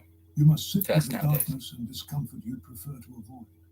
But as Be both surprised. Christ's passion and the alchemical Negredo suggest, Going back there, it you're is like, only by whoa, passing through this ashes that Color. we can emerge reborn, in a way. transformed, made whole like a phoenix. Which we know. In Now our we own do. ways, we are all Karen doesn't know modern that yet. alchemists, He does. whether He we doesn't, realize yes. it or not.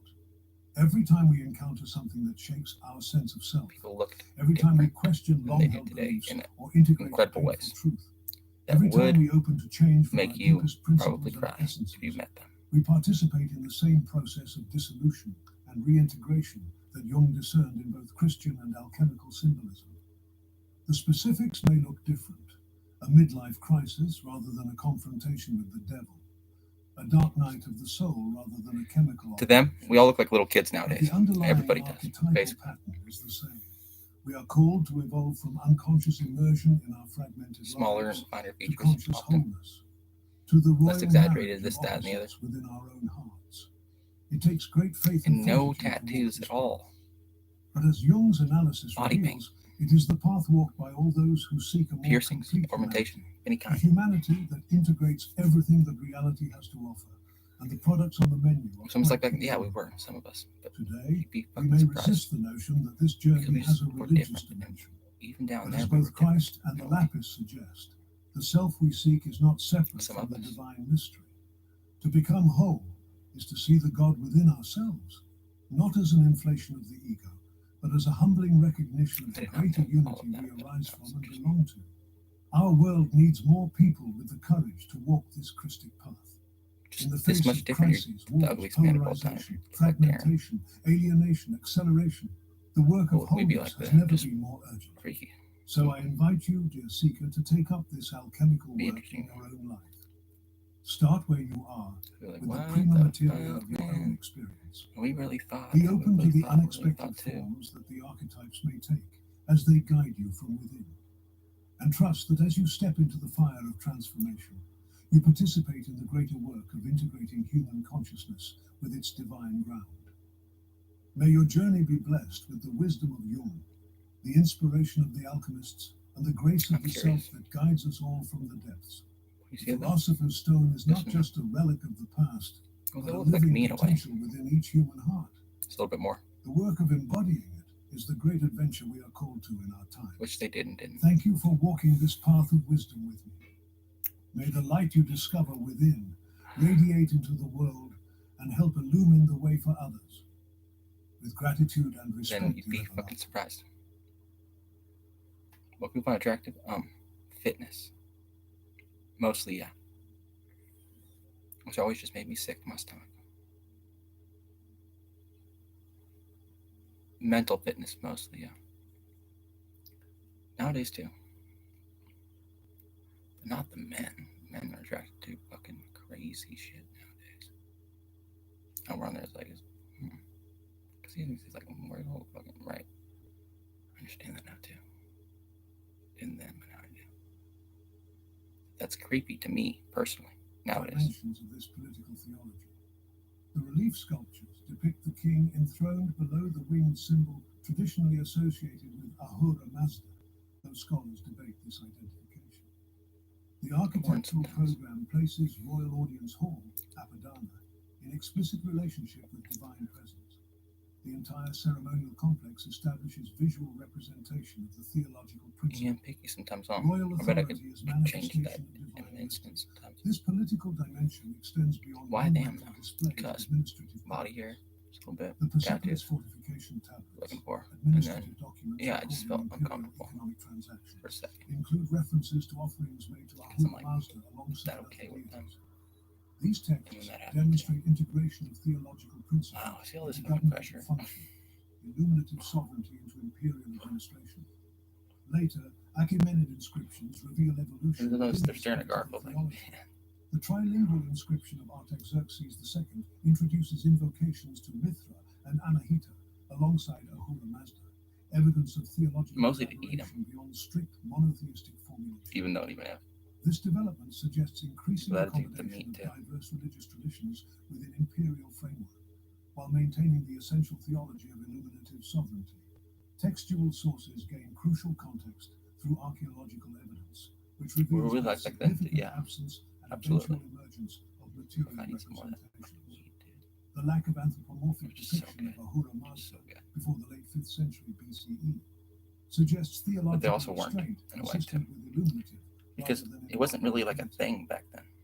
Earlier But it was. practice demonstrates this restraint through symbolic rather than anthropomorphic representation. The winged disc symbol appearing in imperial contexts Compelling. has been variously interpreted as representing Well, you get some for some myrrh. Kavarena, Kill him. rather than direct depiction of Ahura Needed to. Mazda himself. A symbolic approach which maintains theological sophistication while providing visual reference for divine presence. For some cannabis. Abstraction without complete absence. Most striking is You had Herodotus' observation that Persian religious practice included no images of the gods, no temples, nor altars, and consider the use of such things We as might have just burned folly. it too. While Just likely like that. exaggerated, this classical observation suggests significant theological restraint in early Iranian Very religious picky about practice. exactly how it A came. restraint consistent with the concept of a divinity embodied as Vegetarian illuminative isn't he? wisdom Isn't rather he? than physical presence. Archaeological evidence We really are. indicates significant transformation in this representational approach during the later Achaemenid period. Because we like The make first better. evidence of Some ways it anthropomorphic representation Turns out. appears on coins minted under Artaxerxes II, 404-348 BC. But also not in some ways. Where a male figure emerges from The shit we have nowadays, we're fucking not doing it right. Literary evidence suggests that a statue of Ahura Mazda We just numbers. We're just number crunchers. We're not like thinking about the experience that the thing goes through. Some of us do. Actually works. We don't do it no more. It's just annoying to set it up that way. This iconographic We're just cranking it up, celebrates cranking it during up, cranking it up. Sasanian period, when Ahura Mazda appears in rock reliefs You guys gotta break good, right? Monarchs. Okay, breaking These bad. scenes, appearing at Nakshi-Rostan and other imperial sites, show fully anthropomorphic deity participating in investiture ceremonies. Too late, Visual huh? representation That's the transforms problem, is guys. abstract It's too late. theological I'm tired of this principles conversation. into concrete royal legitimation, divine wisdom into imperial authority. Material culture thus reveals a complex But the trajectory rest of from it, Aaron. symbolic restraint to I don't want anthropomorphic to. I don't want to representation, do it all. a trajectory reflecting both sophistication and cultural I don't know. accommodation. The initial absence of concrete I'm fucking imagery tired. suggests that Fucking divine reality transcends physical form. Good for you guys. Good for While you. later Yeah. iconographic development demonstrates adaptation to changing cultural contexts. External observers also provide crucial knowledge on how illuminative sovereignty translated across We know cultural we've got boundaries. because you can't control the wind anymore. Greek and Roman sources, while viewing Iranian religion through their own interpretative frameworks, preserve significant can do insights into the distinctive theological conception of Ahura Mazda. Plutarch offers the most detailed Greco-Roman interpretation in his treatise Isis and Osiris. He describes Oromazes, born from the purest light, and Arimanius, born from darkness, constantly at war with each other.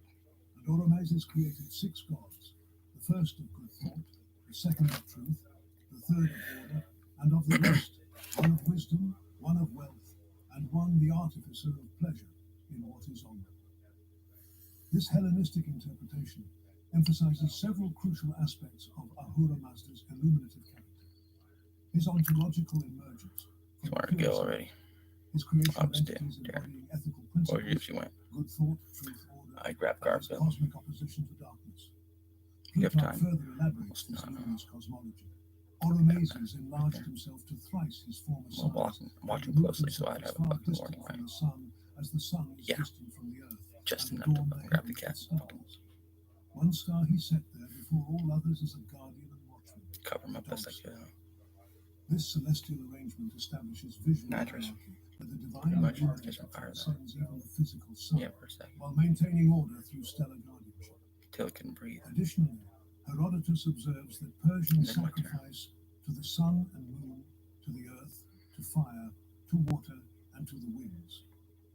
An observation that suggests integration of natural elements within religious practice as physical phenomena started to be understood as manifestations of divine principles. Put guard from the refrigerator and hold it closed. Similarly attempted to interpret Iranian theology. If they don't happen to die and they come catch him. Strabo identifies Oroma's and they kill him anyways, right? So just another victim, right? I've already ran that one through. That timeline. That's what you guys do. No, I put him in the fucking fridge, and he fucking lives. I die. You kill him anyways. Come back, and I'm fucking pissed. Continuing theological evolution. The Bundahishn, primal creation, elaborates the cosmogonic narrative in the name of the creator Orma. The Zandakas, and these little rat bastards get away with killing George and everything because no one ever believes anything that I say ever. Because you already have it down that I'm a fucking liar, right? I'm not, almost at all. That's why I'm very generalized with what I say. Some of these guys get pissed off. Some of these people get pissed off because, like, is he thinking the wrong thing? He's not saying it, though. He's not thinking at all. Someone else is telling him this and telling him that and telling the other thing. Through many different channels, just to see how we can balance the truth. It's almost impossible in some ways, but I think we're going to be surprised when he does actually get anything that he wants. Because if he did, then the world will change like that in an instant. Unlike the other people get put up and they just don't do shit with the Taran wood. Spent as much money as he could on his fucking body, on his cat, his mind, and his environment. To actually put himself up in a way. He literally just do magic with his fucking mind. We just try to put him down the fucking time, right? Did he do really? This explicit association between he just gets us all fucking killed, right? And we're trying to suppress him still. We tried to build him up in any sort of way. Guess what he do? Get the other ones killed. Similarly maintains association between divine revelation and let us do it, huh? No, he probably hires to do it. Or the fucking cat. Oh my fucking god. All goodness, all glory. I'm fucking tired of the other cat, but I know that we did that to the other cat too. All of it. All of it and all of it. Basically. A persistent conceptual framework where authority manifests through illuminative wisdom rather than raw power. These Middle Persian texts more than once, develop increasingly elaborate ways that we can't really do anymore. And we can't because we don't have that tech anymore because they took it from us, the other guys did. The Bundahishn describes initial separation between the two forces. So they can give me the cat back, right? Yeah, they can. That is what they call why don't they? In which is now their meaning. You're waiting for you to get in a better environment, I thought, right? Now you're saying, well, what if I can't really even do anything anymore because you're trying to strip my powers from me in the process by reinstantiating George and torturing him to death, you fucking Chinese prick. Complexity increases. The fundamental theological principle remains consistent. Divine sovereignty manifests through wisdom rather than might, through ethical illumination rather than domination. A conceptual continuity across linguistic Chinese is a general term. I was offended because the other guy's Tibetan or something, right? That demonstrates remarkable they didn't like what I claimed. I know they don't like what I claim. They never do over there and over here. Because they're like, why these guys? They're just like nothing at first and they become everything in their minds. But then he's like, I know that they do. Why? Because it's building up for somebody who actually is. And some of us were way more powerful than anyone ever believed, and Taran knows this. He's like, dude, like some of these fucking people, they weren't lying. You think that guy, the Incankar thing was a total lie? Parts of it kind of were, parts of it weren't. You go there in your mind, it's amazing. The Bundahishn describes this eschatological culmination. More than that, more than that, more than that too. See, Taran understands this. I know he does, because he's got some stories too that aren't necessarily true like that, but are they? But are in a way. And at that yasna, the evil spirit with the demons. But not yet, guys. And I forgot a lot of those ones too in a way, because it was just all fucking crazy. And destroying the fucking world every time, just getting everybody. Once. Individual salvation occurs through participation. I wouldn't mind doing. It involved killing myself. Alignment with divine wisdom through ethical choice, through embodiment of truth in thought, word, and deed. You think these guys in Waco, Texas, or these fucking guys who killed themselves to a sand in 97, you think they were fucking crazy? Turns out, yes and no. Suicide cults make sense to me after a while. So, like, yeah, of course they are. What else would they be? When it's like that here. This reconceptualization manifests like the Zealots back in the day, locking themselves up in the fucking tower.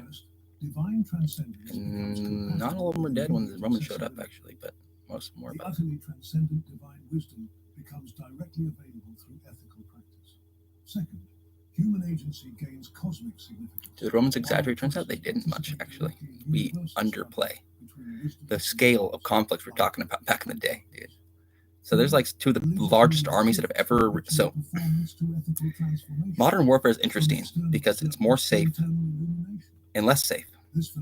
Because we got all our fucking people right there, and we didn't have that as even close to the populations they now have nowadays, right? We'd have armies of like several 100,000 men arrayed, and most of them, I mean, you'd be surprised what they look like compared to how you think they look. It depends on the time period. Romans were that fucking rich, dude. You and Terrence like, wow. All right, Romans. And more than that, too, the Chinese. Fucking, yeah, basically. Perhaps most significantly, this philosophy establishes like I said, you'd be surprised where some of these guys came from. The utterly transcendent divine wisdom, huge armies, massive. One day, and it's settled. Maybe not, though. Maybe they're fighting straight for several days. It is not unwise to think no fucking newly presented possibilities exactly. Subsequent religious thought throughout Mediterranean and Near Eastern worlds. The most profound innovation lies in they could put up fucking fortifications like that, like a fucking castle built just like that. We're like, oh, fuck, a bridge. And they have what kind of technology? Their hands. More than that, yes, more than that too. More fucking stupid. They're pretty advanced. The Romans could have actually almost. The Chinese too, a couple times. A little later though. This framework provides a coherent explanation for experienced could have industrialized like we did later, but we just didn't get there because of our religion mostly, I think. And yeah, fucking England, dude. About that fucking little fucking island, dude. Hey, guess what? In Japan too, almost. Because when they got there, didn't they? Quickly. What's he talking about? He seems like a traitor when he does that. To us, he does. And to him, he's like, why them? Because we knew some fuckers back then. Yeah. I think you did. But I don't know if you did. A revolutionary simplification of religious practice with profound implications for individual spiritual autonomy. When subsequent monotheistic traditions declare I understand that feeling too. Or describe divinity as perfect wisdom, they draw consciousness. I know some nowadays that are not fucking cool at all. Japanese. Because some are mad at America big time. Because I would be too if I was the Japanese. If Hesiod's Uranus rides in primal agony, Nut arches over Egypt. Look at these people spying on me all the time. Blonde hair. An empty Mesopotamian throne, and Ahura Mazda bathes Iran in luminous wisdom. The Vedic tradition unveils. Feels like it to me. A sky god whose dominion is neither visceral nor nurturing, neither abstract nor radiant. I did. That's but weird. A web of cosmic regulation, moral time jump, it's a little bit. Aqueous mystery. Almost. In the Rig Veda, composed between 1500. Was it though? No, it was like a consciousness, like switch happened. I think someone just left. Varuna stands as the sovereign of RTA, the invisible order that threads the universe together, aligning the dance of planets with the sanctity of human oaths. His name, potentially from the Proto-Indo-European, word to bind or to cover, conjures a sky that envelops, restrains, and watches. God leaves here. The divine warden whose gaze spans the firmament and plunges into the depths. His authority as unyielding as it is enigmatic. What have you tried to get me for now? Like, what is your game plan? I'm still in here going, what have they done in my name now? That I did not tell them to do. He knows the path of birds that fly through heaven. How many of these people came through here saying, what about us, Taran? Did you forget about us? No. The god who wrestles earth or thunders from Olympus, he's a cartographer of existence, tracking avian flights and maritime courses with equal mastery. The hymn unfolds his cosmic resume. True to his holy law, he knows the 12 moons with their progeny. He knows the moon of later birth. No bloody birth or delegated decree here. Varuna calibrates reality, cataloguing lunar cycles and their offspring like a celestial archetype. Everybody. And then, Varuna, true to holy law, sits down among his people. The ones tried to help him wise, on that side too, they massacred. Same way. Unlike Uranos, undone by his What's that say, Taran? These guys are fucking monsters. Sky, a vast blueprint etched in members of the military. Lines, Actors. mind mapping the cosmos rather than a body shaping it. This celestial sovereignty intertwines with a startling duality. And more than that, too. Varuna is also Lord of the Waters, a union that defies the neat divisions of Varun. cosmology. Hymn 25 hints at this. Sovereign of the sea, he knows the ships that are there. I think it's interesting. These words tie him to oceanic depths as well as airy heights. Oronos and Varuna. Elsewhere, the Rig Veda elaborates. Here's Varuna cut a Neptune. pathway out for Surya and led the watery floods of Almost. rivers onward. The mares, as in a race, speed on in order. It's almost the same Great names, channels right, the for all days those of planets. fire. In Property Vedic is thought, interesting. Sky and water aren't opposites, but mirrors. His heavens ripple Still like almost the kind of the same, though. his oceans shimmer like the stars. He knows the pathway of the wind, the spreading high and mighty wind. He knows the gods who dwell above. The Earth man gets divided States too, the Rig Veda. not just the water guy. His omniscience spans the wind's vast sweep and the divine heights, subtly suggesting his command over Aaron the fires a little elements harder that to cut, cleave isn't it? sky and sea. A Water's not theological easy to cut, fusion man. binding ethereal and terrestrial under one rule.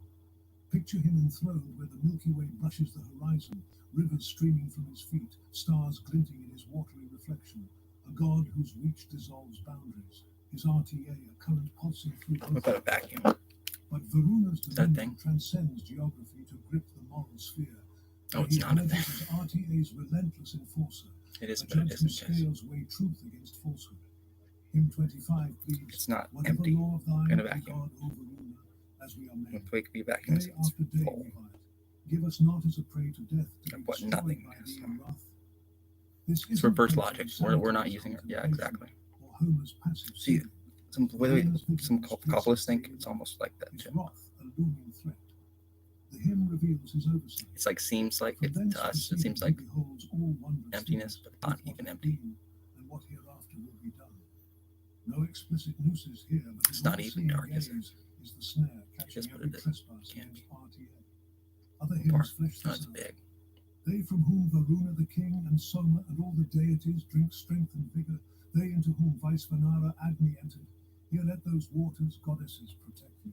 It's hard to even His explain. presence empowers the divine But vacuum, assembly, a sovereign force almost within never the did. sacred waters, not for a long. relentless watch that binds the cosmos to his law. The Rig Vedic hymns linger on this severity with dread. I became a and reverence. vacuum. Release us from the upper bond. Untie There the they bond are. between and They loose belong to the bonds below. the sheriff. There they are. Finally. This is how this hymn 25 cries, imagining RTA's law as literal chords, upper sky, Couple of them. lower depths, binding the That's what I thought. elsewhere. in That's the what I thought. Vedic, free us from sins They're looking into committed all by of us our in a way. fathers, But I from think they're those looking at wherein Taran we more, have but I don't ourselves think they offended. are now. He's a god of generational accountability. Why? His Because legends it's so span getting with lifetimes. Sins don't fade, they Because tighten. he calls them out in some major ways, which they do not Like appreciate Varuna at from all. heaven, he sinks in And then he sin, says, well, like a white shining it's like that, star, it's like that. a strong, wild creature. A Were they shifting doing more than I petition, was? yet Yes. the terror remains A reason for calm. everything I've done? Yeah. Poets glancing skyward, Was that okay? feeling a careless No. blur Do I want to like talk about it with you sands guys? in grip. Not personally. It's a good way to get Unlike killed, Earth's right? That's some protected gangsters. or Ahura Mazda's ethical radiance, Varuna offers no warmth, only the stark clarity of consequence. A sky that doesn't cradle but corrects, its law as cold as the wind he commands. What is this? Yet this sternness has a shadow side, mercy woven into his How we always sovereignty do it, like a right? hidden seed. Varuna, Yeah, back in the hear this day. call of Taran. mine. Be gracious. No, you're unto us not. this No, you're day. not. No, they aren't, Longing right? for help, I Yeah, cry to I thee, am. pleads the Rig Veda, seeking reprieve from the judge. This duality shines elsewhere in the Rig Veda. Why the fuck More was the far from fucking me wind what this sins I time? have committed. Let me not It's like suffer, that King, the usually. guilt of others. What, Varuna, hath been my chief transgression? That's the Thou problem couldst every slay time. the friend who sings thy praises? It's not Tell fucking me, instant. unconquerable Lord, and quickly sinless will I approach thee with mine homage. I can align things The against poets it. probe and plead, appealing to But his there's nothing authority to not align merely to escape because wrath, I have but to been broken. understand and realign with the harmony he guards. His gaze, though piercing, doubles as a beacon, a call to sync with RTA's rhythm rather than stumble against its beat. It's a dynamic dance. Varuna as jailer and liberator, his law a whip and a lifeline. His celestial throne anchors this authority, rooted in the night sky alongside Mitra. Varuna cut apart the earth for Surya and led the watery floods of rivers onward. It's bigger than it was before. Suggests a cosmic all the way around. Where sun and waters obey his will. And I can tell. He can tell. They can tell. They can't. They won't even look like that. Staring to stare at the volcano all day, saying, will that thing go or not? Hoping it doesn't. Kind of hoping it does. Get out of the situation, pretty much. We're in a worse one. That's possible too. He knows that too. But if he was right about the volcano, guess what he'd be right about? Almost everything else, huh? Also the two oceans of Varuna's paunches. Also in this petty water is he hidden. This passage from Atharva Veda Samhita, Book 4, Hymn 16, casts Varuna as omnipresent from sky to sea to smallest drop. It's a haunting vision. What does that do? Just lofty, I don't know. It's a work. It has before. Through every realm. This nocturnal rain drapes Varuna in mystery. Far from me, Varuna, remove all danger. But at that point, he has so much more life force because we're all dead people. As Rig Veda 2:28.6 declares, it whispers a plea into the shadows, where his power hums unseen. So this is destroying him. And we knew that would fucking happen. Varuna thrives in the dark. I'm so fucking pissed off. Swelling in there. Sleeps. The wind, thy breath, hath sounded through the region like a wild beast that seeks his food in pastures. Later states Rig Veda, evoking a subtle feral force, Varuna's authority being a rustle felt in the stillness between breaths. The Vedic cosmos pulses under his eye, rivers racing by his decree. He made them flow, the Aditya, the sustainer, the rivers run by Varuna's I don't command. think so. Why do you think Stars glinting as silent sentinels, Arta a taut chord he strums. Varuna's prominence in the Rig Veda is striking. 4 or 5 years. Over a dozen hymns exalted, Yeah, I don't. second only to Indra. Hymn 25 wrestles with his reach. Yearning for the wide-seeing one, my thoughts move onward. Because about got like a few months of living themselves, and I might not even have that Others much. delve deeper. With mine own heart, I commune on the question how Varuna and I may be united. And then what? As it is Oblivion? written in Rig Veda, Or something 7, similar? Hymn 86. Then in Hymn The 87, plural one? You on want to go whom there three again? heavens rest and are supported, and the three earths are there in sixfold order. Varuna's hymns are urgent, soul-searching, a dialogue of awe and unease. Yeah. This weight marks him a theological colossus, his RTA rivaling Anu's delegated order, or Ahura Mazda's ethical light.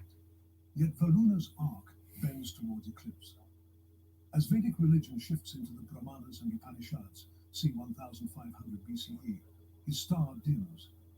Indra's thunderous heroics and Vishnu's cosmic strides take center stage, while Varuna recedes, not cast off like Wherever a Georgians are built are irrelevance, best. but edged aside. The gods turn to Indra for victory, to Vishnu for salvation, leaving Varuna to his rivers and his stars, one might quip, picturing priests shrugging as they swapped cosmic oversight for flashier tales. The Shatapatha Brahmana nods to him faintly, his order seeping into Satya, truth. By the Mahabharata, c. 400 BCE, 400 CE, he's an ugly sea god, a lord of waters, dwelling in his palace beneath the waves. What dimmed his light? The shift might mirror cultural tides. Indra's battles and Vishnu's avatars spin vivid dramas, gods who clash and walk among men. Varuna, with his silent law and piercing watch, feels distant, his grandeur too stern for a world craving action. Who prays to a judge when you can cheer a warrior?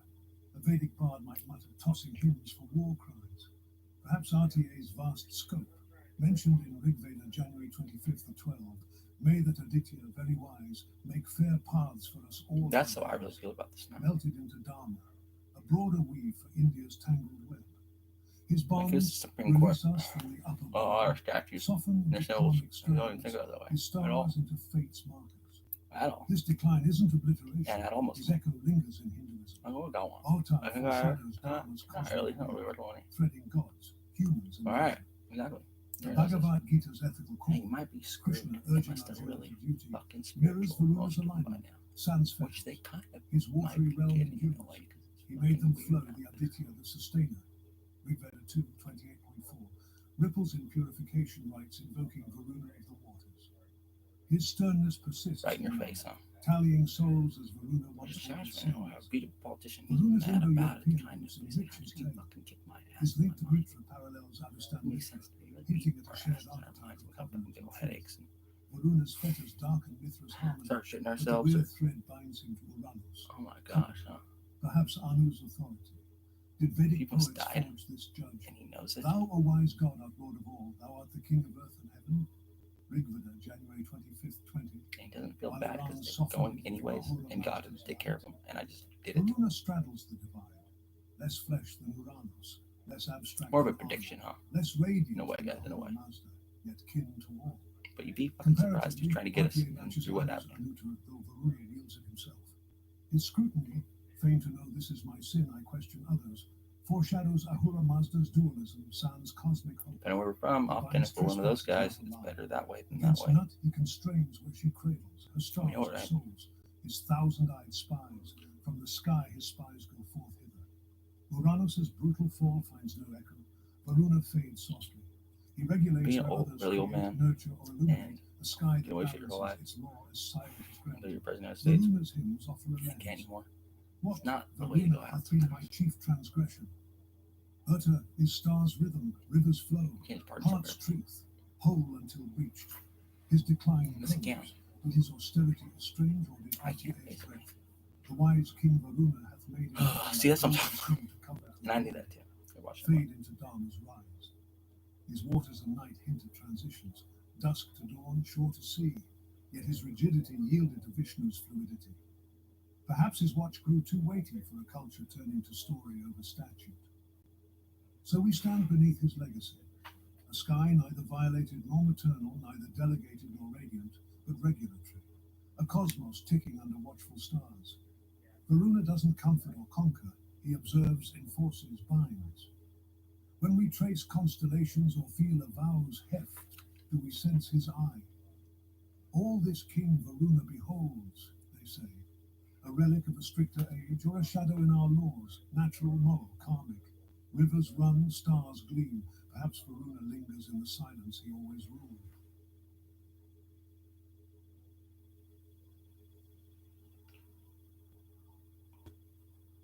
And so, the heavens roar their final silence, a thunderclap that shatters the firmament and leaves us trembling in its Varunaya Nama. From Uranus' primal womb to Nut's starlit womb, from Anu's vacant crown to Ahura Mazda's blazing truth, to Varuna's relentless cause, what remains?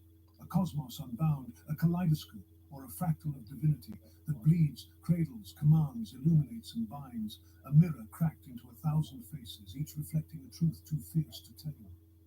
Hesiod's gore gave us a heaven that births through pain. Plato's purity veiled its lust. Homer's slight turned it to air. The Orphic sang it alive. Egypt wrapped it in care. Mesopotamia crowned it with law. Zoroaster set it aflame. Varuna wove it tight. This is no gentle hymn. It's an explosion of being, a clash of gods that leaves us raw, reeling, and irrevocably awake. We've danced on the edge of this abyss, and there's no turning back. Uranus' severed flesh birthed love from violence, a paradox that haunts us. Exactly. Nut's embrace held a universe where death is rebirth. Anu's absence fueled an order that flows like a river.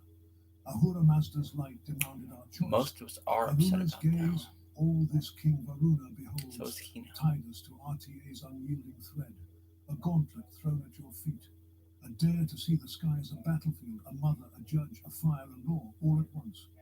The heavens rupture, spilling their contradictions into your lap. The one is all things and no thing, Parmenides might whisper, and here it rings true. A unity that fractures, a void that screams, a sovereign that spares. But keep in mind that I dragged you through this tempest to forge you. These myths pulse in your blood, etched in the stardust you are. Uranus' howl, Nut's whisper, Anu's decree, Ahura Mazda's gleam, Varuna's verdict. All of these are alive in your substance, clawing at the walls of your soul. This is your record. Varunas, The not heavens yours. are not above, they're within. Who's A Varuna? furnace where every myth you've met burns alive. From thence, perceiving, he beholds all wondrous things, Varuna declares, but now you behold them too. A legacy of struggle and splendor you can't dodge.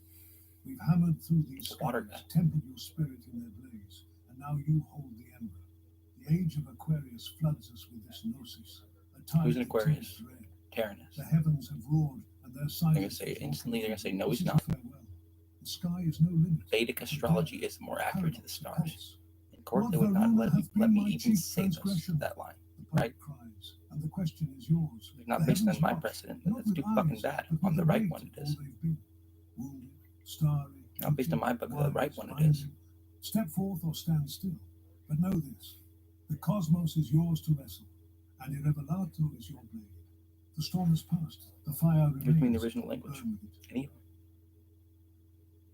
Even the Book of fucking Mormon in the right fucking way.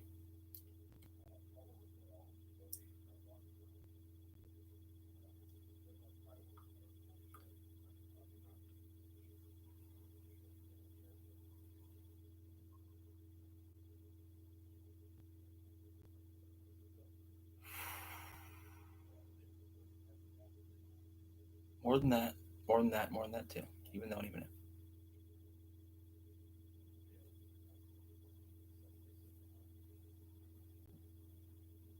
Turns out. Huh. Today we open with a fragment recovered from a Babylonian clay tablet, more precisely from the one and only Enuma Elis, referencing the deity they called Marduk, whom the Greeks would later call Zeus, and the Romans Jupiter. You are the most important among the great gods. Your destiny is unequaled. Your command is like that of Anu. Marduk, you are the most important among the great gods. Your destiny is unequaled. Your command is like that of Anu. 83. That's what he meant. See, you just watched that one. 83. 83 is. Okay. Dependable shall be the utterance of your mouth. Your command shall not prove vain. None among the gods shall infringe upon your prerogative. Maintenance is the requirement of the sanctuaries of the gods, and so at each place of their shrines shall be appointed a place for you. Marduk, you are our avenger. To you we have given the totality of the whole universe, so that when you sit in the assembly, your word shall... We can carpet out this fucking house, don't I? May your weapons not miss. Yeah, I do.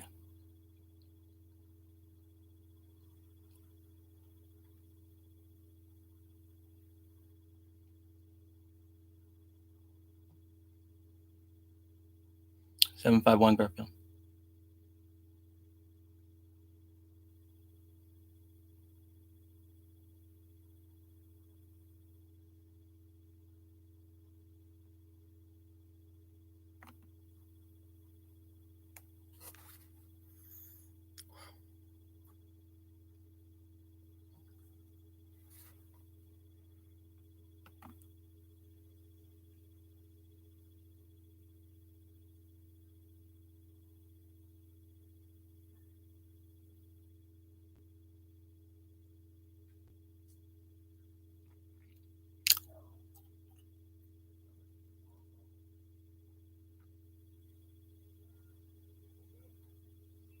May you smite your foes. O Lord, preserve the life of him who puts his trust in you. But as for the God who has espoused evil, pour out his life. Fun fact, the Enuma Elis is estimated to be from the late second millennium before the Common Era, or Christ, or the last reset, or the beginning of the current Aeon. Pick your weapons. You can pick all of them because they activate the universe again, revealing the information layers buried beneath millennia of worship and observation, stone and hymns. Jupiter, the colossal gas giant whose mass could encompass 1,300 Earths, whose gravitational...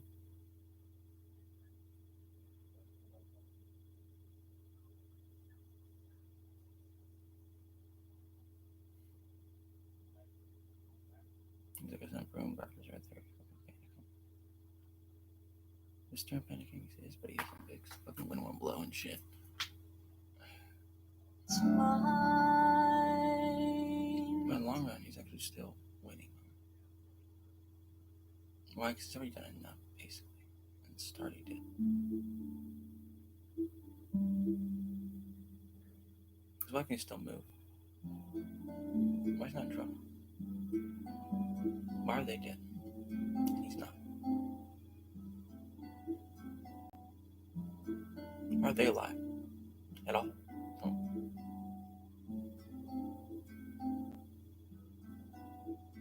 Heavenly illustrious, after loving queen, sea-born night loving, with an awful mien, crafty for whom necessity first came, producing nightly all connecting game, designed with world with harmony to join, for all things spring from thee, O power divine.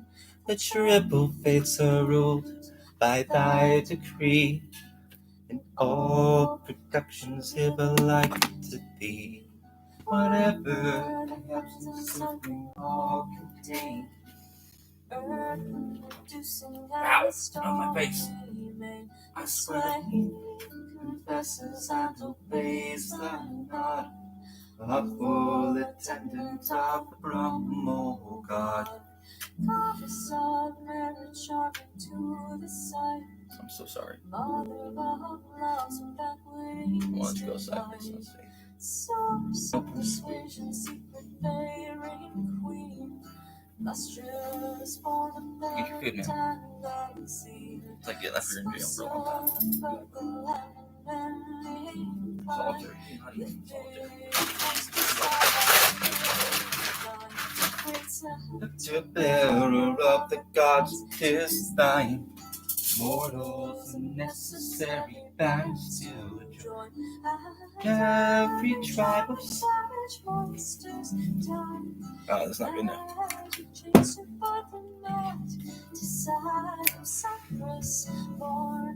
They're not gonna let me on these fucking clowns, dude. It's literally the Clown Squad, dude. Clown Squad's got otherwise be good at it. The American Clown Squad, they're fucking Taiwanese friends. You Japanese people too. Egyptian planes that come to guide fashion of golden near its sacred blood. Fertile and feminist, the rest of rejoicing in the azure. Neither see what falling billows roars the surfing choirs of mortals light. Beautiful lips with the cerulean bright. Release by the Stevens oh, his hips popped.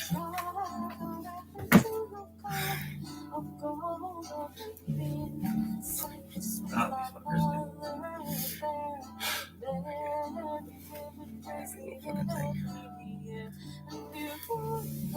virgins in a chorus join. Fuckers, man.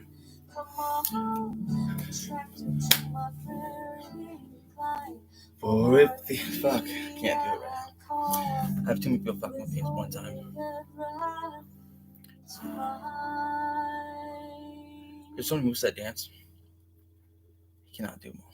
I'm close. It'd be hard to almost anyone to do it all at once.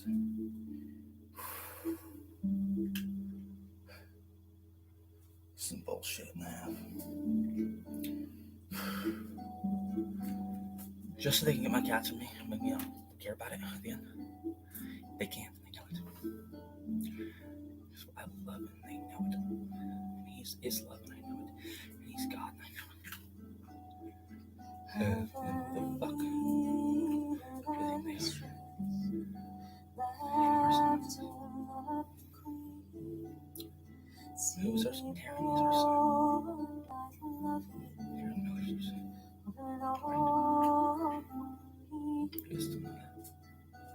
Crafty from necessity first came, producing that we all connecting day. Designed with harmony to join. All it's written we are about to find. The triple fates are ruled by thy decree. All productions give alike to thee. Whether the heavens and circle all contain, earth reducing and the stormy main. This way confesses and obeys the dawn. A full attendant of from oh God. Promise of marriage to the sight. Mother of loves that brings divine. Source of persuasion, secret bearing queen. Lustrous for the parent and unseen. Spouse of They thought every fucking move is set up so fucking garbage, but see so much better in Taran can. If you don't believe Taran's actually blind, have you seen these eyes? Magic chains by the net to Cyprus, born into my prayer incline. Whether exalted in the heaven to shine, or please into his temple to be inside. Or the Egyptian flames that come to guide fashion the golden sacred blood. Fertile and band to feast thy blessed abode, or if rejoicing in the island shores, neither see what falling billows roars the sounding choirs of mortals thy light. Beautiful lips with thy cerulean pride. Please, my dusty that's riddle. Drag on up into your heart of gold or beam. Cypress with thy mother fair. Every woman praise thee in every year. And you could go virgins in the forest join. Darkness, pure singing be divine. Come on, attracted to my prayer incline. Or if thee I call with holy reverence.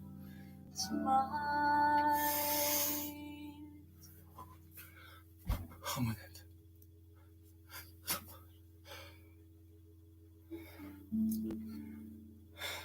Wasn't too bad actually. Sure, recording. Yeah, it was.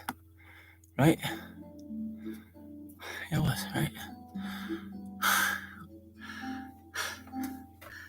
Yeah, most of it was. What if it wasn't? Wouldn't matter. Because Aphrodite does.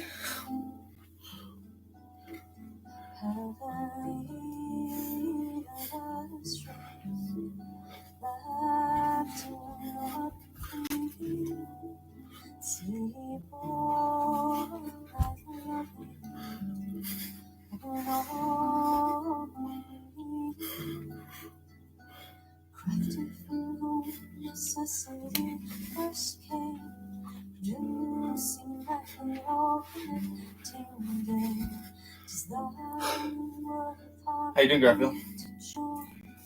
For all things spring from thee, O power divine. The triple fates and rules of thy decree. On the side? All production dear delight to thee. Whatever the heavens encircling all contain. Earth reducing and the stormy main. The sway vessels and obeys thine dawn. Go side for a little bit. I need some fresh air, man. Oh God, promise of marriage sharpened to the sight. Mother of loves that brings delight. Source of persuasion, secret bearing queen. Lustrous born of parent and unseen. Spouse of the purple and manly incline. Lifted most aside, life-giving kind. Great scepter bearer of the gods, 'tis thine. Mortals of necessary bands to join, and every tribe of savage monsters die. Magic chains to bind them met to side of Cyprus, born into my prayer incline. Whether exalted in the heavens you shine, or please in Syria's temple to reside. Oh, the Egyptian plains that carved to guide, fashioned of gold and near its sacred blood. Fertile land bound to fix thy blessed abode, or if rejoicing in the island shores, neither sea where foaming billows roars the circling choirs of mortals thy delight. Beautiful lips with thy cerulean bright, please by dusty banks rhythm of old, to drag a rapid to your car of gold, or it been Cyprus with thy mother fair. There we live and praise thee every year, and beautiful virgins in the chorus join. Adonis, pure to sing and be divine. Come on, attractive to my prayer incline. For thee I call with holy reverence mine.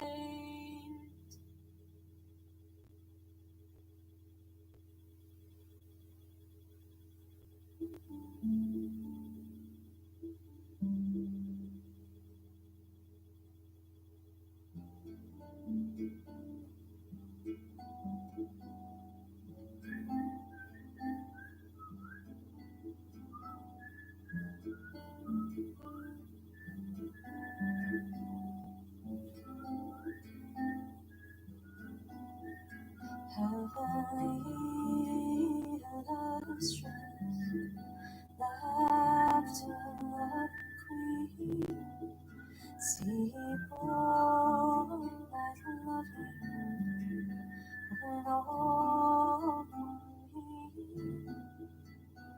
crafted from whom necessity first came, producing lightly all connecting day.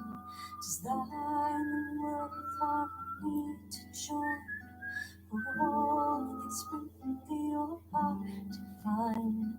The triple fates are ruled by thy decree, and all production dear alike to thee. Whether the heavens encircling all contain, earth producing and the stormy main, the sway confesses and obeys thy law, a full attendant of the throne, O God. Goddess of merit, charming to the sight, mother of love's banqueting's delight, source of persuasion, secret fairing queen, lustrous, born of parent and unseen, spousal and Virgo and manly incline, lifted most aside, life-giving kind, great scepter bearer of the gods, 'tis thine. Mortals and necessary bands to join, and every tribe of savage monsters die. Magic chains to bind them mad to side of Cyprus, born into my prayer incline. Whether exalted in the heavens you shine, or please in Syria's temple to reside. Oh, the Egyptian plains that carved to guide, fashioned of gold and near its sacred blood. Fertile land bound to fix thy blessed abode, or if rejoicing in the island shores, neither sea where foaming billows roars the circling choirs of mortals thy delight. Beautiful lips with thy cerulean bright, please by dusty banks rhythm of old, to drag a rapid to your car of gold, or it been Cyprus with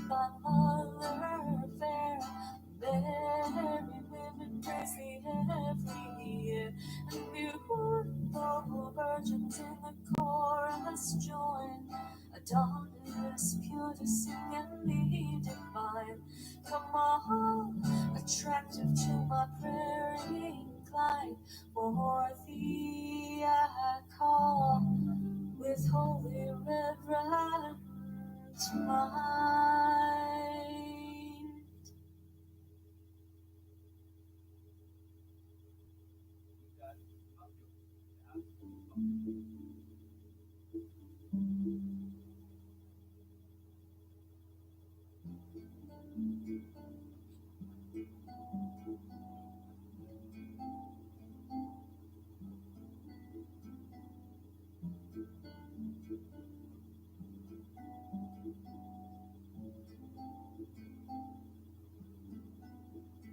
Heavenly illustrious, laughter of queen, sea born like loving of an offering, crafted from whom necessity first came, producing lightly all connecting dame. 'Tis thine world with harmony to join, for all things spring from thee, O power divine. The triple fates are ruled by thy decree, and all production deal alike to thee.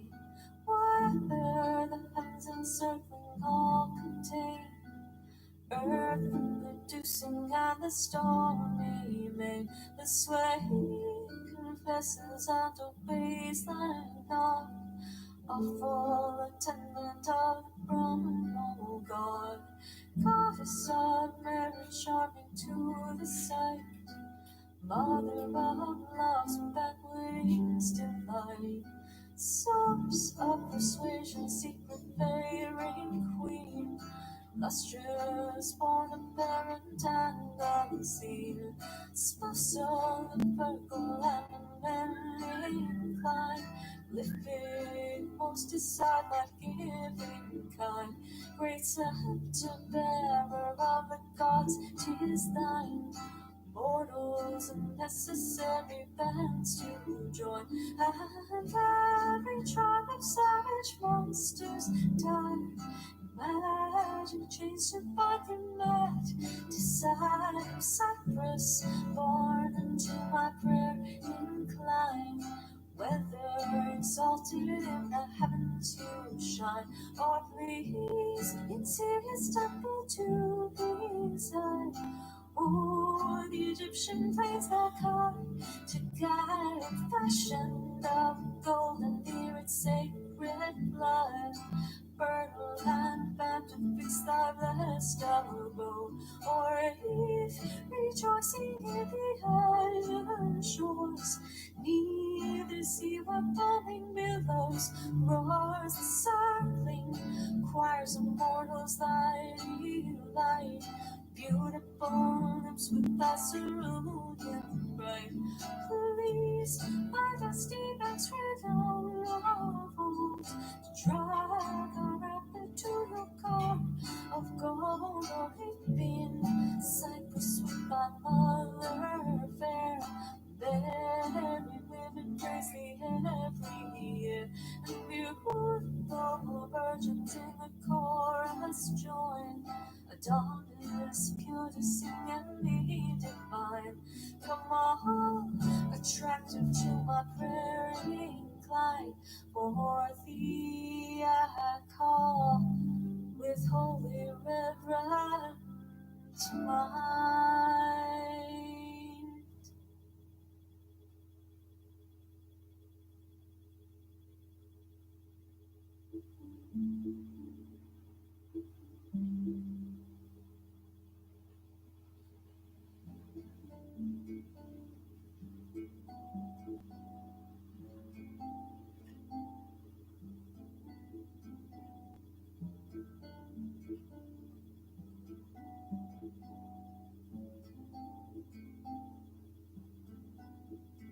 Heavenly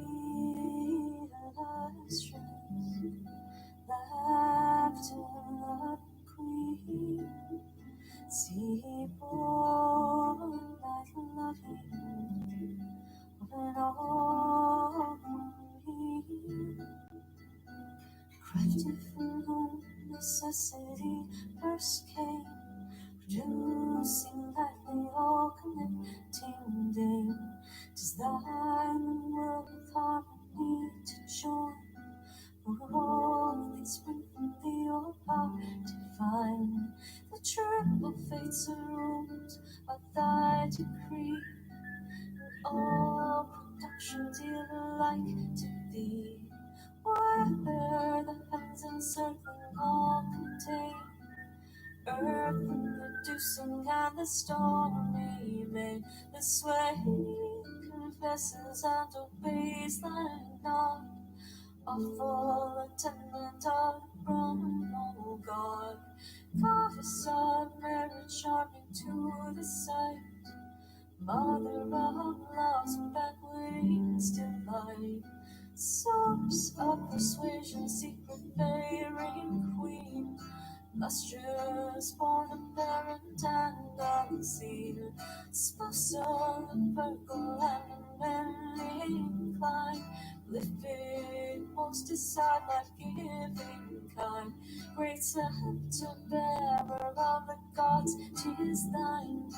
Mortals and necessary bands to join, and every tribe of savage monsters die.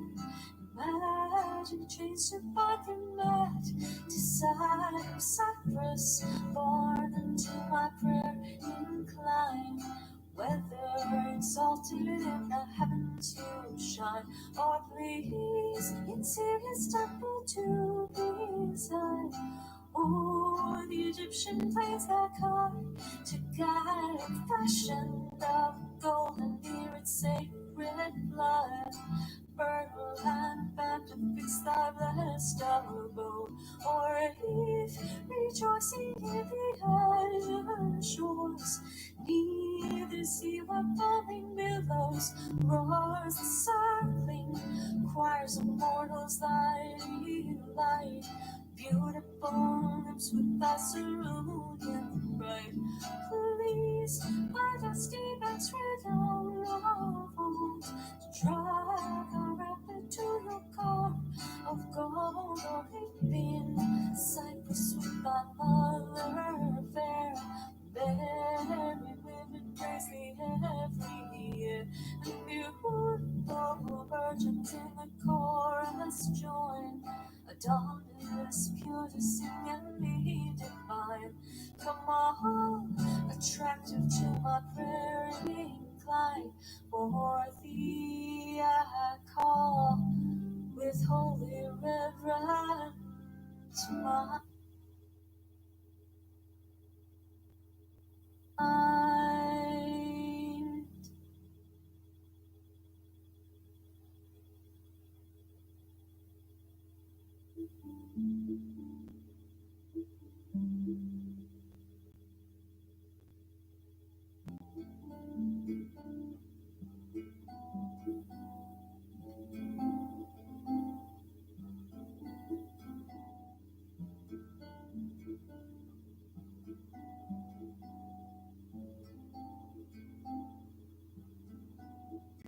Heavenly illustrious, laughter of queen, see born like loving of an all queen, crafted from whom necessity first came, producing life we all connecting dame. 'Tis thine the world with harmony to join, for all things spring from thee, O power divine. The triple fates and rules are thy decree, and all production dear alike to thee. Whatever the heavens encircling all contain, earth producing and the stormy main, the sway confesses and obeys thy nod, a full attendant of the throne, O God. Goddess of merit, charming to the sight, mother of love's banquetings delight, bright. Source of persuasion, secret bearing queen, lustrous, born of parent and unseen, spousal and purple and manly incline, lifted most decide life-giving kind, great scepter bearer of the gods, 'tis thine. Mortals and necessary bands to join, and every tribe of savage monsters die. Magic chains to bind them mad, decide of Cyprus, born into my prayer incline. Whether exalted in the heavens you shine, or please in Sirius temple to reside. Oh, the Egyptian plains that come to guide and fashion of golden near its sacred blood. Fertile and band to fix thy blessed elbow, or if rejoicing in the island shores, near the sea where foaming billows roars the circling choirs of mortals thy delight.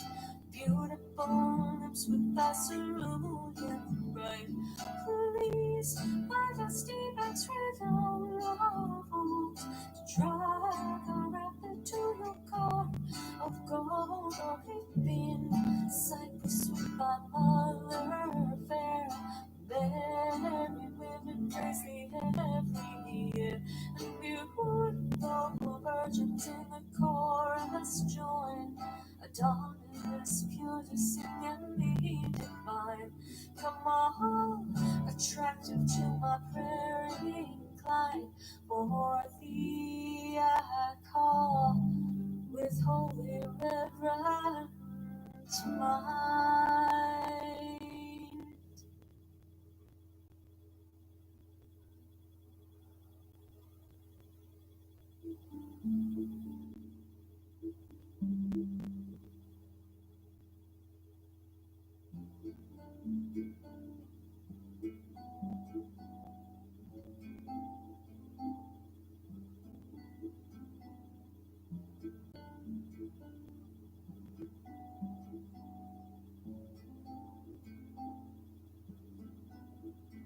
Heavenly illustrous, laughter of queen, sea born light loving of an all queen, crafted from whom necessity first came, producing lightly all connecting dame. 'Tis thine the world with harmony to join, for all things spring from thee, your power divine. The triple fates are ruled by thy decree, and all production dear alike to thee. Whether the heavens encircling all contain, earth and reducing and the stormy main, the sway confesses and obeys thy nod, awful attendant of the throne, O God, goddess of merit, charming to the sight, mother of love's banquetings delight, source of persuasion, secret bearing queen, lustrous, born of parent and unseen, spousal and purple and manly incline, lifted most decide life-giving kind, great scepter bearer of the gods, 'tis thine. Mortals and necessary bands to join, and every tribe of savage monsters die. Magic chains to bind them mad, decide of Cyprus, born into my prayer incline. Whether exalted in the heavens you shine, or please in Sirius temple to reside.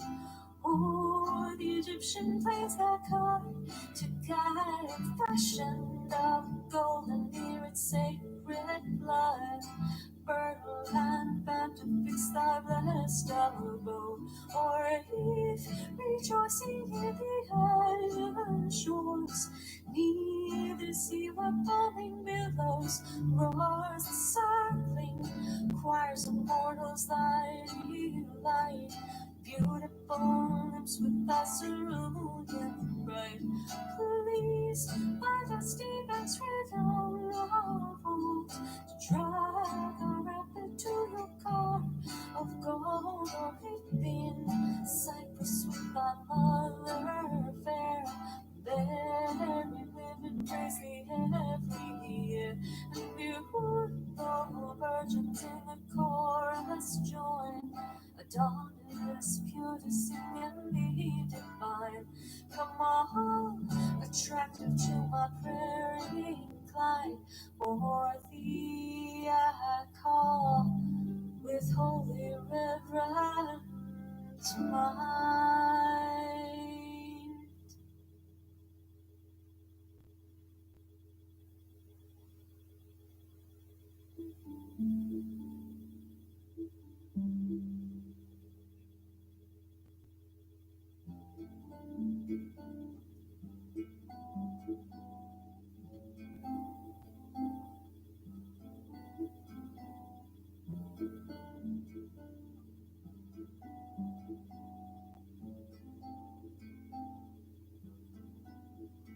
Heavenly illustrious, laughter like queen, see born like loving of an old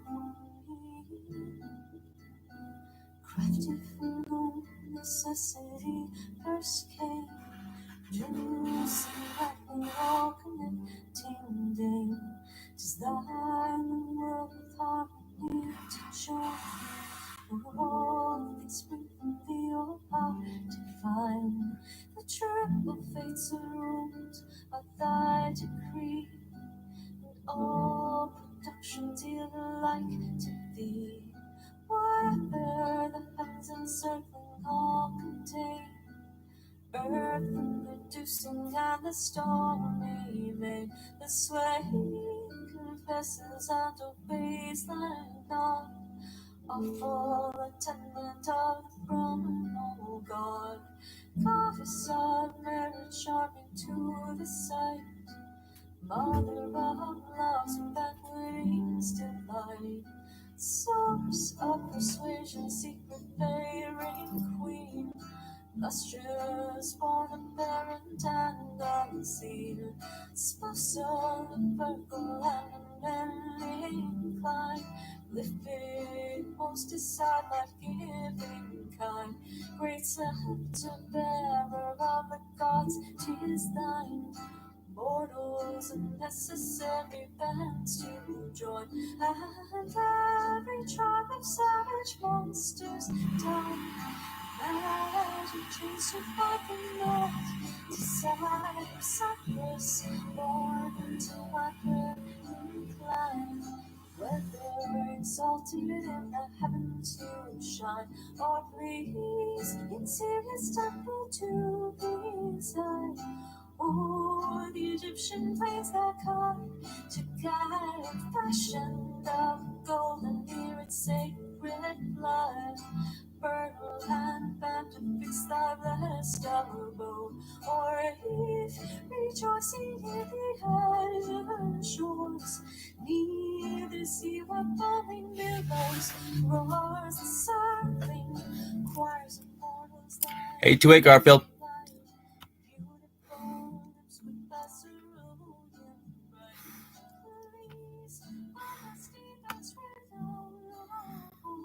That's why. Because they can control this breathing from fucking China. Good for them.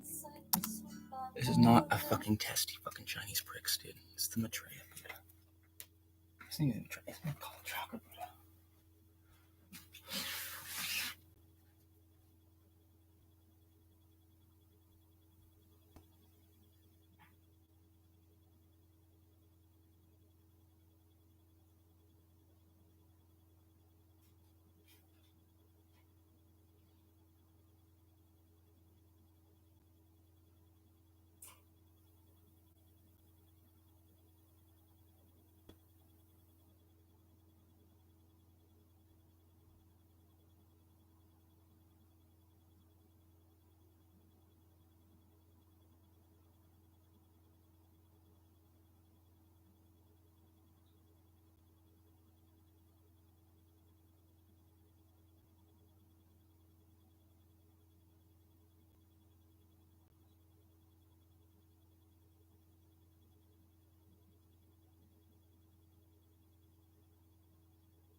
Remember I told you about the D&D thing?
You do. No.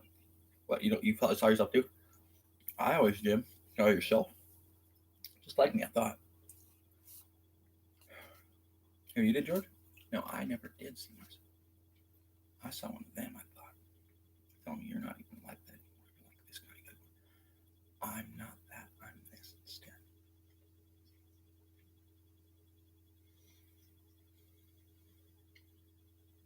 And I know it. Not even that. Some of us are and some of us aren't. I don't know which ones. Or why exactly. It's like this now. Fuck, this is hard. Dealing with you fucking guys. Don't fucking fight me here. Some of you guys fucking liked it, I thought. I don't like it all now. Someone's going back and forth with it fast way. Turns out.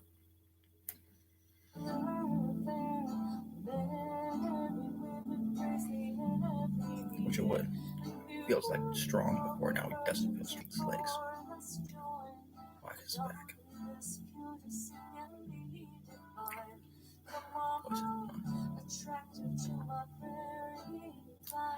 For if thee I call. 9:33 Garfield.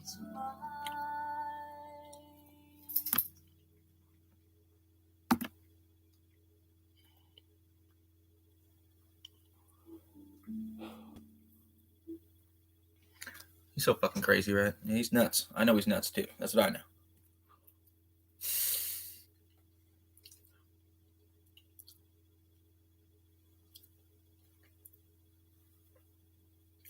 See what I mean, guys? To the ones who know I'm not nuts. We're just laughing about it. Why? Because they're not even American. Some of them.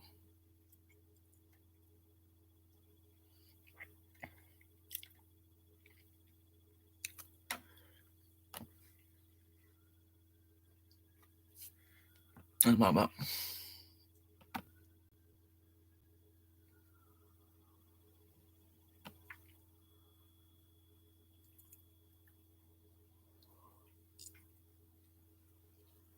Pamparisam.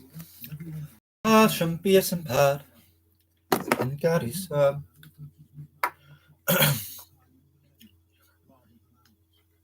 Although 12 or rather 13 are also the numbers of Christ. The age of Pisces, that 2,000-year epoch where martyrs bled for salvation, where fishermen became apostles, where sin and redemption danced their eternal tango across cathedrals and crusades, across inquisitions and illuminations, now wanes like an exhausted wind, while Achilles rises before your eyes with revolutionary fervor.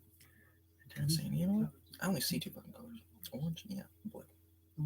Black and white. Gentle rain, but with a deluge of transformation. Not unlike that moment when we first realized that childhood heroes were immortals in impressive costumes. Everybody else saying. Except this one, that this illusion brings not despair, but possibility. Just another victim in the long racial history of the United States. Considering the terrible time in which we are living, it reminds me of those dark centuries when the culture of antiquity was gradually falling into decay. Now, once again, we are in a time of decay and transition. That's what we're thinking, I guess. Moving out of the sign of Pisces, this guy was, but now they're like that. This guy wasn't. You're like, fuck, dude. Passing from Pisces Let's just kill him. Is not distant. Yeah. It is a monumental astrological shift. Because he's sitting there not fucking worshiping us. Expected him to. A celestial transformation. He's trying to worship gods, but fucking let him, basically. You're living through it right now with every breath. How much are you going to waste?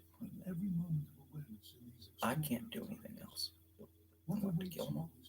Utopia or can I? No. Evolution or revelation. It's not. Can I? Perhaps all. I believe the age of Aquarius will show us who we truly are. Who I truly am. Who you truly are. Start dancing again. The answer. His knees right now. Buckled out all the time. Stand. Your consciousness is not separate from the cosmos. Thus, our exploration begins now with you at the center. I am your revelator. I reveal the secrets you deserve to know. The lives and stories of gods and luminaries, millennial wisdom, brilliant thinkers, creators, the black spiritual swans for which there are few eyes to see. The name of the game is obsessive interdisciplinary. How can I get that one? The only direction is acceleration. I can't write it. I can't. The solution is to master how to steer the wheels. I offer you the keys to mystery doors you need to study on your own. I don't want you to believe anything I say. I want you to start asking questions and being curious and creative with what you acquire in your development, because your role is just as important as mine is. Never forget that the best teachers teach you how to think. Never forget that the best teachers are learners. Never forget that it is your responsibility to be both a learner and a teacher. So take a seat and allow me to reveal the age of Aquarius.